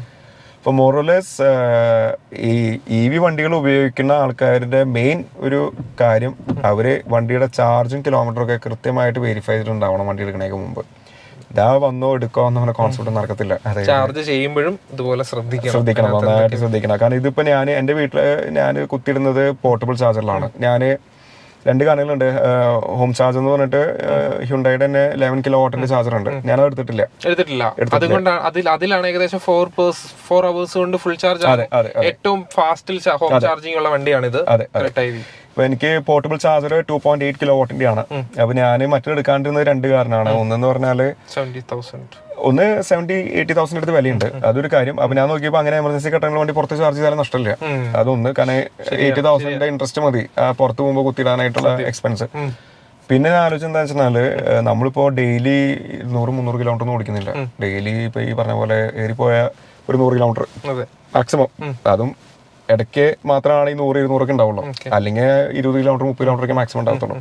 കാരണം വർക്ക് റിലേറ്റഡ് സംബന്ധമായിട്ടുള്ള കാര്യങ്ങൾക്ക് പോവാ, സൈറ്റിൽ പോവാ, അങ്ങനത്തെ കാര്യങ്ങളൊക്കെ ആയിട്ടാണ് ഈ ഒരു കിലോമീറ്റർ വരുന്നത്. കൂടുതലും ചുറ്റുവട്ടം തന്നെയാണ്. പിന്നെ എറണാകുളത്താണ് ഇടയ്ക്ക് വരുന്നത്. അപ്പൊ അതൊക്കെ വരുമ്പോൾ എന്ന് പറഞ്ഞാൽ വണ്ടി റിവേഴ്സ് കേസിൽ നൈറ്റ് 10 മണിക്ക് കുത്തിയിട്ടാൽ രാവിലെ 6 മണി അല്ലെങ്കിൽ രാവിലെ 9 മണി ആകുമ്പോഴേക്കും 11 മണിക്കൂറിൽ ഇത് മണിക്കൂറിൽ 4% കയറും പോർട്ടബിളിൽ. 50% ടോപ്പ് അപ്പ് ചെയ്തിട്ടുണ്ടാവും. ഈ 50% എന്ന് പറഞ്ഞാൽ ഏകദേശം 200 കിലോമീറ്റർ ഓടാണ് വീണ്ടും ടോപ്പ് അപ്പ് പോകും വണ്ടിയിൽ. അപ്പോൾ നമ്മള് സമയം ഒന്ന് നോക്കി കണ്ടൊക്കെ ചെയ്യേണ്ടതാണെങ്കിൽ ഈ സാധനം പോർട്ടബിൾ ചാർജറാണ് ഏറ്റവും നല്ലത്. അപ്പൊ ഒത്തിരി ടൈം ഡെയിലി കുത്തിയിടുമ്പോൾ അത് നല്ലതാണോ? അല്ല, ഇതിലിപ്പോ ഞാൻ എൻ്റെ ഒരു അറിവാണ്, ചിലപ്പോൾ തെറ്റായിരിക്കാം. അതായത് കഴിയുന്നതും സ്ലോ ചാർജിങ് ആണ് നല്ലതെന്നാണ് ഞാൻ മനസ്സിലാക്കിയാണ്. ഫാസ്റ്റ് ചാർജിങ് കൂടെ ചെയ്യണമെന്നല്ലേ? അത് ഞാൻ മനസ്സിലാക്കിയിട്ടുള്ളത്, അതായത് എനിക്കറിയില്ല. പൊതുവെ ഈ ഇതിന്റെ കോൺസെപ്റ്റ് എന്ന് വെച്ചാൽ ബാറ്ററിയുടെ ഉള്ളിൽ അയൺസ് എന്ന് പറഞ്ഞ സാധനങ്ങൾ ഇങ്ങനെ മൂവ് ചെയ്തിട്ട് ഓരോ പാക്കറ്റിൽ കൂടി നിൽക്കുക ചെയ്യാം, കയറി നിന്ന് സെറ്റിൽ ഡൗൺ ചെയ്യും. അപ്പൊ നമ്മൾ ഈ ഫാസ്റ്റ് ചാർജിങ് ഒക്കെ ചെയ്യുമ്പോൾ അവനാകെ വെകിലി പിടിച്ച പോലെയാണ് അവസാനത്തെ ഘട്ടത്തുമ്പോൾ. ആ ഒരു 90, അതാണ് ഇവർ പറയുന്നത് 80% അല്ലെങ്കിൽ 90% DC ചാർജിങ്ങിൽ നിർത്തണം എന്ന് പറഞ്ഞിട്ട്. കാരണം അവസാനത്തെ 10% അവൻ ആകെ ഓട്ടപ്പാച്ചിലായിരിക്കും. അവന് കയറി ഇരിക്കാൻ സ്ഥലം ഉണ്ടാവില്ല ബാറ്ററിക്കുള്ളിൽ ആ അയോൺസിനെ. അപ്പൊ സ്ലോ ചാർജിങ് ആണെങ്കിൽ അവന് സമയമുണ്ട്, മെല്ലെ ഇങ്ങനെ പോയി കയറി ഇരുന്ന് സെറ്റിൽ ഡൗൺ ചെയ്യാം ഓരോ പോർഷൻസിലും. അപ്പോൾ സ്ലോ ചാർജിങ്, ഫാസ്റ്റ് ചാർജിങ്, എന്നെ സംബന്ധിച്ചോളം സ്ലോ ചാർജിങ് ആണ് എനിക്കിഷ്ടം. ഒന്നത്. പിന്നെ രണ്ടാമത്തെ കാര്യം, ഫാസ്റ്റ് ചാർജറൊക്കെ വീട്ടിൽ വെക്കണമെങ്കിൽ ഈ 11 കിലോണ്ടൊക്കെ വെക്കണമെങ്കിൽ വയറിങ്ങിലൊക്കെ ഒരുപാട് മാറ്റങ്ങൾ വരുത്താം. 3 phase ആക്കണം. 3 phase വീട് ഓൾറെഡി 3 phase ആണ്. കാർപോസിൽ ഓൾറെഡി പോയിന്റ്സ് ഉണ്ട്. ഞാൻ ഓൾറെഡി വീട് കുറച്ച് പുതിയതാണ്, 3 കൊല്ലമായിട്ടുള്ള. അപ്പോൾ ഓൾറെഡി ഇതിന്റെ പ്രൊവിഷൻസ് ഒക്കെ ഇട്ടിട്ടുണ്ട്. പക്ഷെ ഈ പറഞ്ഞ 11 കിലോവാട്ട് വയ്ക്കുമ്പോൾ നമ്മുടെ വീടിന്റെ കണക്ടിംഗ് ലോഡിൽ മാറ്റം വരും. KCBയിൽ പിന്നെ അപ്ഡേറ്റ് ചെയ്യണം. ഇല്ല, ഹ്യുണ്ടായിൽ 11 ആയിരുന്നു. ഹ്യുണ്ടായിൽ 11 കിലോവാട്ടിന്റെ ആയിരുന്നു. അപ്പോൾ പോർട്ടബിൾ ചാർജർ കുത്താനായിട്ട് നമ്മൾ KCBയുടെ അപ്ഡേഷൻസ് ഒന്നും വേണ്ട. പക്ഷേ 11 കിലോവാട്ട് എന്ന് പറയുമ്പോൾ അത് പെർമനന്റ് ആയിട്ടുള്ള ഇൻസ്റ്റലേഷൻ ആണ്. അപ്പൊ നമുക്ക് വീടിന്റെ കണക്ടിംഗ് ലോഡ് എന്ന് പറഞ്ഞ സാധനമാണ്. അപ്പൊ അത് ഒരു ലിമിറ്റിനപ്പുറം പോയ ടാരിഫിലൊക്കെ നല്ല മാറ്റം വരും. ഏത് മിനിമം ടാരിഫിലൊക്കെ മാറ്റങ്ങൾ വരും. അപ്പോൾ ഈ 11 കിലോവാട്ടൊക്കെ എനിക്ക് കയറി കഴിഞ്ഞാൽ നല്ല വ്യത്യാസം ഉണ്ടാവും. ഇനിയിപ്പോൾ KCBയിൽ അതിനെന്തെങ്കിലും ഒരു ലിബറേഷൻ ഉണ്ടാവുമെന്ന് എനിക്ക് അറിയില്ല. പക്ഷെ നിലവിൽ ഞാൻ മനസ്സിലാക്കിയിരിക്കുന്നത് അത് വെച്ചാൽ ചിലപ്പോൾ പിന്നീട് കണക്ടിംഗ് ലോഡിൽ മാറ്റം വരും. അപ്പൊ അതുകൊണ്ട് പിന്നെ വയറിങ്ങിലും കുറെ മാറ്റങ്ങൾ വരുത്തണം. നമ്മുടെ വീട്ടിലേക്ക് വരുന്ന സർവീസ് ലൈനിലൊക്കെ മാറ്റങ്ങൾ വരും. അതെല്ലാം കൂടിയിട്ട് 10-15 അതും വേറെ ചിലവുണ്ട്. വീടിന്റെ ചെയ്ത് മാറ്റാനുള്ള ചിലവുകൾ മാത്രം. അപ്പൊ ഞാൻ നോക്കിയപ്പോൾ ഈ പറഞ്ഞ ഇത്രയും എക്സ്പെൻസ് ഒക്കെ ചിലവാക്കിയിട്ട് ഈ പരിപാടി ചെയ്ത് കഴിഞ്ഞാലും നമ്മൾ അത്രയും എമർജൻസിയിൽ എന്താ പറയാ ചാർജ് ചെയ്യേണ്ട സിറ്റുവേഷൻ വരുമ്പോൾ പുറത്തുനിന്ന് ചാർജ് ചെയ്യാം. അതിപ്പോൾ ഞാൻ പറഞ്ഞു, ഇപ്പോൾ ഒരു 50 കിലോവാട്ട് ചാർജ് ചെയ്യാണ്ട് കേരളത്തിലാണെങ്കിൽ നമുക്ക് 1000 രൂപ അടുത്ത് വരുള്ളൂ. ഇവിടെ റേറ്റ് കുറവാണ്. അപ്പോൾ അങ്ങനെ നോക്കുമ്പോൾ 1000 രൂപയ്ക്ക് ചാർജ് ചെയ്യുമ്പോൾ വണ്ടി ഏകദേശം 300-350 കിലോമീറ്റർ ഓടും. അങ്ങനെ ഒരു 10 തവണ ചാർജ് ചെയ്യുമ്പോൾ ഒരു 3500 കിലോമീറ്റർ ഓടും ഒരു കൊല്ലം. അത്രയ്ക്കും ഫാസ്റ്റ് ചാർജിങ്ങിന്റെ പരിപാടികൾ നമുക്ക് മാക്സിമം ഉണ്ടാവത്തുള്ളൂ എന്നാണ് എൻ്റെ ഒരു യാത്രയിൽ. പക്ഷേ ബിസിനസ്സുകാർ അല്ലെങ്കിൽ സ്ഥിരം യാത്രകൾ ചെയ്യുന്നവർക്ക് ചിലപ്പോൾ ഫാസ്റ്റ് ചാർജിങ്ങിൽ തന്നെ ആശ്രയിക്കേണ്ടി വരും. അപ്പോൾ വീട്ടിൽ ഇങ്ങനെ ഒരു സാധനം വെച്ചാൽ അവർക്ക് കാര്യങ്ങൾ നടക്കുള്ളൂ. രാവിലെ 6 മണിക്ക് ഇറങ്ങി വൈകുന്നേരം 10 മണിക്ക് എത്തുന്ന ആൾക്കാർക്ക് ഈ പോർട്ടബിൾ ചാർജർ വെച്ച് നടക്കില്ല. കാരണം എൻ്റെ ഓഫീസും വീടിന്റെ മുമ്പിൽ തന്നെയാണ്. അപ്പോൾ വണ്ടി എനിക്ക് അവിടെയാണ് പാർക്കിംഗ് ഉണ്ടാവുക. അപ്പോൾ എന്നെ സമയത്തോളം കുത്തും 20% ചാർജ് ചെയ്യും. അപ്പൊ ഞാനത് കഴിഞ്ഞ് വന്നു കഴിഞ്ഞാൽ കുത്തിടും, എടുക്കും, അതിന് വീണ്ടും കുത്തും. പിന്നെ ഞാൻ നേരത്തെ പറഞ്ഞ ചാർജിങ് സൈക്കിൾ അല്ല ഇപ്പോഴും ബാറ്ററിയുടെ ലൈഫ് വരുന്ന അല്ല ഇപ്പോഴും ചാർജിങ് സൈക്കിളിനനുസരിച്ചിട്ടാണല്ലോ. അപ്പൊ നമ്മളത് 30% കുത്തിയിട്ടാലും കുഴപ്പമില്ല. ഓവറോൾ 100% എത്തുമ്പോൾ ഒരു സൈക്കിൾ കംപ്ലീറ്റ് ആവുള്ളൂ. സോ ആ ഒരു ടെൻഷനും ഇല്ല. അത് പണ്ട് ആൾക്കാർക്ക് ചിന്തയുണ്ട് കുത്തിയിട്ട അപ്പൊ 100 ആക്കണം എന്നുള്ളത്. അങ്ങനെ ആയാലാണ് ശരിയാവുള്ളത്, അതാണ് ഒരു സൈക്കിൾ. പക്ഷെ അങ്ങനെയല്ല, അത് കുറെ മിത്താണ്. ഞാനും അങ്ങനെ വിചാരിച്ചിരുന്നത്. അപ്പൊ ഞാൻ പണ്ടൊക്കെ ഇപ്പോ ഫോൺ ഉപയോഗിക്കുമ്പോൾ നമ്മൾ മാക്സിമം 99-100 എത്താണ്ട് വിടിയിക്കില്ലേ കാരണം സൈക്കിൾ. പക്ഷെ അത് പിന്നീട് മനസ്സിലായത് അതിൽ അങ്ങനെയൊന്നും ഇല്ല, ആവശ്യമില്ല എന്നുള്ളത്. അപ്പൊ അതാണ് ഈ NMC. പിന്നെ ഈ വണ്ടി എന്തുകൊണ്ട് ഫൈനലായിട്ട് എത്തി എന്നുള്ള കൺക്ലൂഷൻ അതുകൊണ്ട് ഞാൻ പറയും. ഈ വണ്ടി ഒന്ന് ഹ്യുണ്ടായി എന്ന ബ്രാൻഡ് വളരെ റെപ്യൂട്ടഡ് ആണ്, മാർക്കറ്റിലുള്ളതാണ്. ക്രെറ്റ ഓൾറെഡി വെൽ അച്ചീവ്ഡ് ഒരു ബ്രാൻഡാണ് ക്രെറ്റ. അതായത് അവാർഡ് സെല്ലിംഗ് ബ്രാൻഡും ആണ്, മോഡലാണ്, സോറി ബ്രാൻഡ് അല്ല മോഡലാണ്, ആൾക്കാർക്ക് സ്വീകാര്യതയുള്ള മോഡലാണ്. അപ്പൊ ഞാൻ ചിന്തിച്ച 2 കാരണങ്ങളാണ്. ഒന്ന്, ഇനി എന്തെങ്കിലും കാരണവശാൽ വിൽക്കണം എന്നുള്ള ചിന്ത ഉണ്ട് വിചാരിക്കും ഒരു 5 കൊല്ലം കഴിഞ്ഞാൽ, വണ്ടിയുടെ ഡിസൈൻ്റെ പേരിൽ അത് വിൽക്കാണ്ടിരിക്കാൻ പറ്റരുത്. ഓക്കെ, അറ്റ്ലീസ്റ്റ് ആൾക്കാർ ക്രെറ്റ എന്നുള്ളത് ഒരു മാനസികമായിട്ട് ഒരു അഡാപ്റ്റ് ചെയ്യാൻ പറ്റാവുന്ന ഒരു വണ്ടി ആകുമ്പോൾ ആൾക്കാർക്ക് മേടിക്കാൻ ചിലപ്പോൾ ഒരു താല്പര്യം ഉണ്ടാവും. അപ്പൊ നമ്മൾ ഇലക്ട്രിക് എടുത്തു എന്നുള്ള പേരിൽ വണ്ടി കയ്യിലിരിക്കരുത് ചെയ്താലും മൊത്തം. ഓക്കെ, അപ്പോൾ 8 കൊല്ലം വെക്കാൻ നമ്മൾ വില്ലിങ് ആണ്. പക്ഷെ എന്നാലും ഇനി എന്തെങ്കിലും കാരണവശാൽ നമുക്കൊരു തോന്നലുണ്ടാവണം. ഇപ്പൊ ഈ ഹാരിയർ കണ്ടപ്പോൾ നമ്മുടെ മനസ്സിൽ ചാഞ്ചാട്ടം വന്നു, മല കയറുന്നൊക്കെ കണ്ടപ്പോൾ. അത് ചിലപ്പോൾ ഈ വണ്ടി മല കയറുമായിരിക്കും, പക്ഷെ 4-wheel ഡ്രൈവ് അല്ലാത്തതുകൊണ്ട് ചിലപ്പോൾ കയറില്ലായിരിക്കും. പക്ഷെ പവറൊക്കെ ഞാൻ നോക്കുമ്പോൾ നമ്മുടെ കേരള റോഡുകളിൽ ഓടാനുള്ള പവറൊക്കെ ഈ വണ്ടിയുടെ ധാരാളം. കാരണം ഇതന്നെ ഏകദേശം 171. ഇതില് ക്രെറ്റയുടെ ലോവർ ബാറ്ററി പാക്കിന് 133 PS-ഉം ഇതിന്റെ ഹയർ ബാറ്ററി പാക്കിന് 171 PS ആണ്. പവറിൽ വ്യത്യാസമുണ്ട്, പക്ഷെ ടോർക്ക് സെയിം ആണ്. ആ വേരിയൻസും ലോവർ വേരിയൻസ് ക്രെറ്റയുടെ ഇലക്ട്രിക്കിന്റെയും ഇതിന്റെയും ടോർക്ക് 200 ആണ്. അതിന്റെ ടോർക്ക് സെയിം ആണ്, പക്ഷെ പവറിൽ വ്യത്യാസമുണ്ട്. BHP രണ്ടും വ്യത്യാസമുണ്ട്. അത് 133, 171. അപ്പൊ അങ്ങനെയാണ് നമ്മൾ എന്നാ വിചാരിച്ചത്. ഇത് 170 BHP എന്നൊക്കെ പറഞ്ഞു കഴിഞ്ഞാൽ PS 171 PS എന്നൊക്കെ പറഞ്ഞാൽ ഗംഭീരമാണ് ശരിക്കും പറഞ്ഞാൽ. പറഞ്ഞാൽ അതൊക്കെ നമുക്ക് ഓടിക്കുമ്പോൾ അറിയാം. കാരണം നമ്മൾ ഇത്രയും കാലം ഓടിച്ച വണ്ടികൾ വെച്ച് നോക്കുമ്പോൾ ഇത് ഓടിക്കുമ്പോൾ കയ്യിൽ സ്പോർട്സ് മോഡിനായിട്ട് ഓടിച്ചിട്ടില്ലേ വണ്ടി. ഒറ്റ നമ്മൾ ഓടിച്ചോളൂ, അതോട് നിർത്തിയാൽ പരിപാടി. കാരണം കയ്യിൽ നിൽക്കത്തില്ല എന്ന് മനസ്സിലായി. കാരണം പിന്നെ ടയറിന്റെ വേറെ ടയർ കൂടുതലായിരിക്കും. അതിലൊക്കെ നമ്മൾ വരുന്നുണ്ട്. പിന്നത്തെ ഒരു ഗുണം മെയിനായിട്ട് വണ്ടിയുടെ ടയർ സൈസ് 17 ഇഞ്ചുള്ളൂ. ബാക്കി എല്ലാ വണ്ടികളുടെയും ടയറുകൾ 18, 19, 20 ഉണ്ടോ എനിക്ക് അറിയില്ല. അപ്പോൾ 18, 19 ഒക്കെയാണ്. 17 ഇഞ്ചിന്റെ ടയറിന് ഏകദേശം 10,000 വിലയുണ്ട്. അപ്പോൾ 19 ഇഞ്ചിന്റെ അന്വേഷിപ്പ് 20,000 വിലയുണ്ട്, 18,000, 20,000 വിലയുണ്ട്. ഏകദേശം 30,000 കിലോമീറ്റർ അല്ലെങ്കിൽ 40,000 കിലോമീറ്റർ കിട്ടുമെന്ന് വിചാരിച്ചോളൂ. അപ്പൊ അങ്ങനെ നോക്കുമ്പോൾ ഇതിന്റെ 40,000 കിലോമീറ്ററിന്റെ 4 ടയർ 40,000 വരും. മറ്റേ വണ്ടിയാണെങ്കിൽ 80,000 വരും. അവിടെ കയറി 40,000 ടയറിന് റൈഡിങ് കംഫർട്ടില് വ്യത്യാസം ഉണ്ടാവുമായിരിക്കും. പക്ഷെ എന്നാലും കേരളത്തിന്റെ റോഡിന്റെ ടയർ വലുത് നല്ലതാണ്, ഗട്ടറൊക്കെ ഉള്ളതാണ്. പക്ഷെ എന്നാലും ഇതൊക്കെ ചോദിക്കാനിരുന്നത്, കാരണം ഇത്രയും ചിന്തിക്കാതെ ഇത്രയും റണ്ണിങ് കോസ്റ്റ് കുറവാണെന്ന് പറഞ്ഞ് ഓടിച്ചാലും ഈ ടയർ മാറേണ്ടി വരുന്ന സമയത്ത് ഒരു എക്സ്പെൻസ് മാറില്ലേ എന്നുള്ളത്. അതെ അതെ, അതായത് അതിപ്പോ നമ്മുടെ സാധാരണ വണ്ടികളായാലും ഇപ്പൊ നമ്മുടെ മുമ്പുണ്ടായിരുന്ന സിറ്റി 20,000 കിലോമീറ്റർ ടയർ മാറേണ്ടി വന്നു, കമ്പനി ടയർ. അപ്പൊ അത് ഞാൻ മനസ്സിലാക്കിയിടത്തോളം ചിലപ്പോൾ വീൽ അലൈൻമെന്റ് ചെയ്താലും, വീൽ അലൈൻമെന്റ് നല്ല സ്ഥലത്ത് ചെയ്താലും ചിലപ്പോൾ അത് പക്കയായിട്ട് നിൽക്കുമായിരിക്കും. പക്ഷെ ചില സ്ഥലത്ത് ചെയ്താൽ ചിലപ്പോൾ അത് നെഗറ്റീവായിട്ട് മാറും. ചില കമ്പനികളുടെ ടയറുകൾ ചിലപ്പോൾ ടയറിന്റെ റബ്ബറിന്റെ ക്വാളിറ്റിയിൽ വ്യത്യാസം ഉണ്ടാവായിരിക്കാം. അപ്പൊ നമ്മള് ടയർ ഇപ്പോൾ ചിലപ്പോൾ ഇലക്ട്രിക് വണ്ടിയിൽ ചിലപ്പോൾ ചില വണ്ടികൾ കൂടുതൽ കിട്ടും, ചില വണ്ടികൾ കുറവായിരിക്കും. അപ്പൊ നമ്മളൊരു 30,000 എക്സ്പെക്ട് ചെയ്യാം. അങ്ങനെ ആകുമ്പോൾ ഒരു 40,000 കിട്ടിയ ലോട്ടറി. ഇനിയിപ്പോ കുറഞ്ഞ പോയി, അത്രേ ഉള്ളൂ. ഓക്കെ, ഞാനത് എന്റെ റിവ്യൂ കറക്റ്റ് ഇവിടെ റിവ്യൂ ചെയ്ത സമയത്ത് ഞാൻ പറഞ്ഞത് 17 ഇഞ്ച് അതൊരു ഫീച്ചറായിട്ട് ഞാൻ പറഞ്ഞു. അപ്പോൾ ആൾക്കാർ ചോദിച്ചത് അതൊന്നും പ്രത്യേകിച്ച് വലിയ ഫീച്ചർ ആണോ എന്നുള്ളത്. കാരണം ഇതാണ് പർപ്പസ്. ഈ ഒരു പ്രൈസിന് നമുക്ക് ടയർ പ്രൈസ് വലിയ ഇമ്പോർട്ടന്റ് ആണ്. കാരണം വെച്ചാൽ നമ്മൾ ഓവറോൾ ഒരു കിലോമീറ്ററിന് നമുക്ക് 1 രൂപ കയറി. ഇപ്പൊ നമ്മൾ 40,000 കിലോമീറ്ററിന് 40,000 ടയർ ചിലവാകുമ്പോൾ 1 കിലോമീറ്ററിന് 1 രൂപ വന്നിട്ടുണ്ട് അവിടെ തന്നെ. അതേസമയം നമ്മൾ 19 ടയറാണെങ്കിൽ 80,000 വരും 4 ടയറിന്. അപ്പൊ കിലോമീറ്ററിന് അപ്പൊ തന്നെ കയറി 2 രൂപ. അപ്പൊ ആ 2 രൂപ നമ്മുടെ ഓവറോൾ റണ്ണിങ് കോസ്റ്റിൽ കയറുന്നുണ്ട്. അതിപ്പോ മറ്റേ വണ്ടികളിലെ സർവീസ് കോസ്റ്റും കൂടി കയറും. ഏത് ഡീസൽ വണ്ടികളാണെങ്കിൽ കിലോമീറ്ററിന് ഇപ്പൊ നമ്മൾ 10,000 കിലോമീറ്റർ ഓടുമ്പോൾ 15,000 രൂപ എക്സ്പെൻസ് വരുമ്പോൾ 1 രൂപ എക്സ്ട്രാ വേറെ കയറുന്നുണ്ട്. പ്ലസ് ഡീസലിന്റെ എക്സ്പെൻസും കയറി വരുന്നുണ്ട്. ടയർ കോമൺ ആണ്, പക്ഷെ എന്നാലും ടയർ സൈസ് കുറച്ച് കുറഞ്ഞാൽ അത്ര കിലോമീറ്ററുമുള്ള മറ്റേ ഓവർ ഹെഡ്സ് നമുക്ക് കുറയ്ക്കാം വണ്ടി കൊണ്ടു നടക്കണേ. വണ്ടി പിന്നീട് ബേർഡനായി മാറാൻ പാടില്ല കാലത്ത്. ഞാൻ ഉപയോഗിക്കുന്ന ഒരു 8ാമത്തെ വണ്ടിയാണ് ഈ ക്രെറ്റ. എനിക്കിതില് ഈ 2 ഘടകങ്ങളാണ് എനിക്ക് കൂടുതൽ ഇമ്പോർട്ടൻ്റ് ആയിട്ട് തോന്നിയിരിക്കുന്നത്. ഇലക്ട്രിക് വണ്ടി എടുക്കേണ്ട കാര്യം സംസാരിച്ചപ്പോൾ മകൻ പറഞ്ഞു ഇലക്ട്രിക് വണ്ടി കുറെ ഓടിച്ചാലേക്കും അതൊന്നും നോക്കണ്ട, നമ്മൾ എത്ര ഓടിക്കുന്നത് നോക്കണ്ട. ഇപ്പൊ ഇത്ര ട്രെൻഡ് അതങ്ങ് എടുക്കുക, അതങ്ങ് എടുക്കുക. ഇനി ചിലപ്പോൾ 5 കൊല്ലം വേറെ ട്രെൻഡ് ആവും. അങ്ങനെയൊക്കെ നമുക്ക് നോക്കിയാൽ ഒന്നും മേടിക്കാൻ പറ്റില്ല. ഏറ്റവും value for money concept, value for money മോഡലായിട്ട് എനിക്ക് തോന്നിയിരിക്കുന്നത് ഫുൾ ഓപ്ഷൻ ആണ്. പിന്നെ ഈ ബാറ്ററി അടിയിലേക്ക് സസ്പെൻഡ് ചെയ്ത് നിൽക്കുന്നതിന്റെ ഒരു ഗുണം എനിക്ക് തോന്നിയിട്ടുള്ള ഗുണം, ബാറ്ററി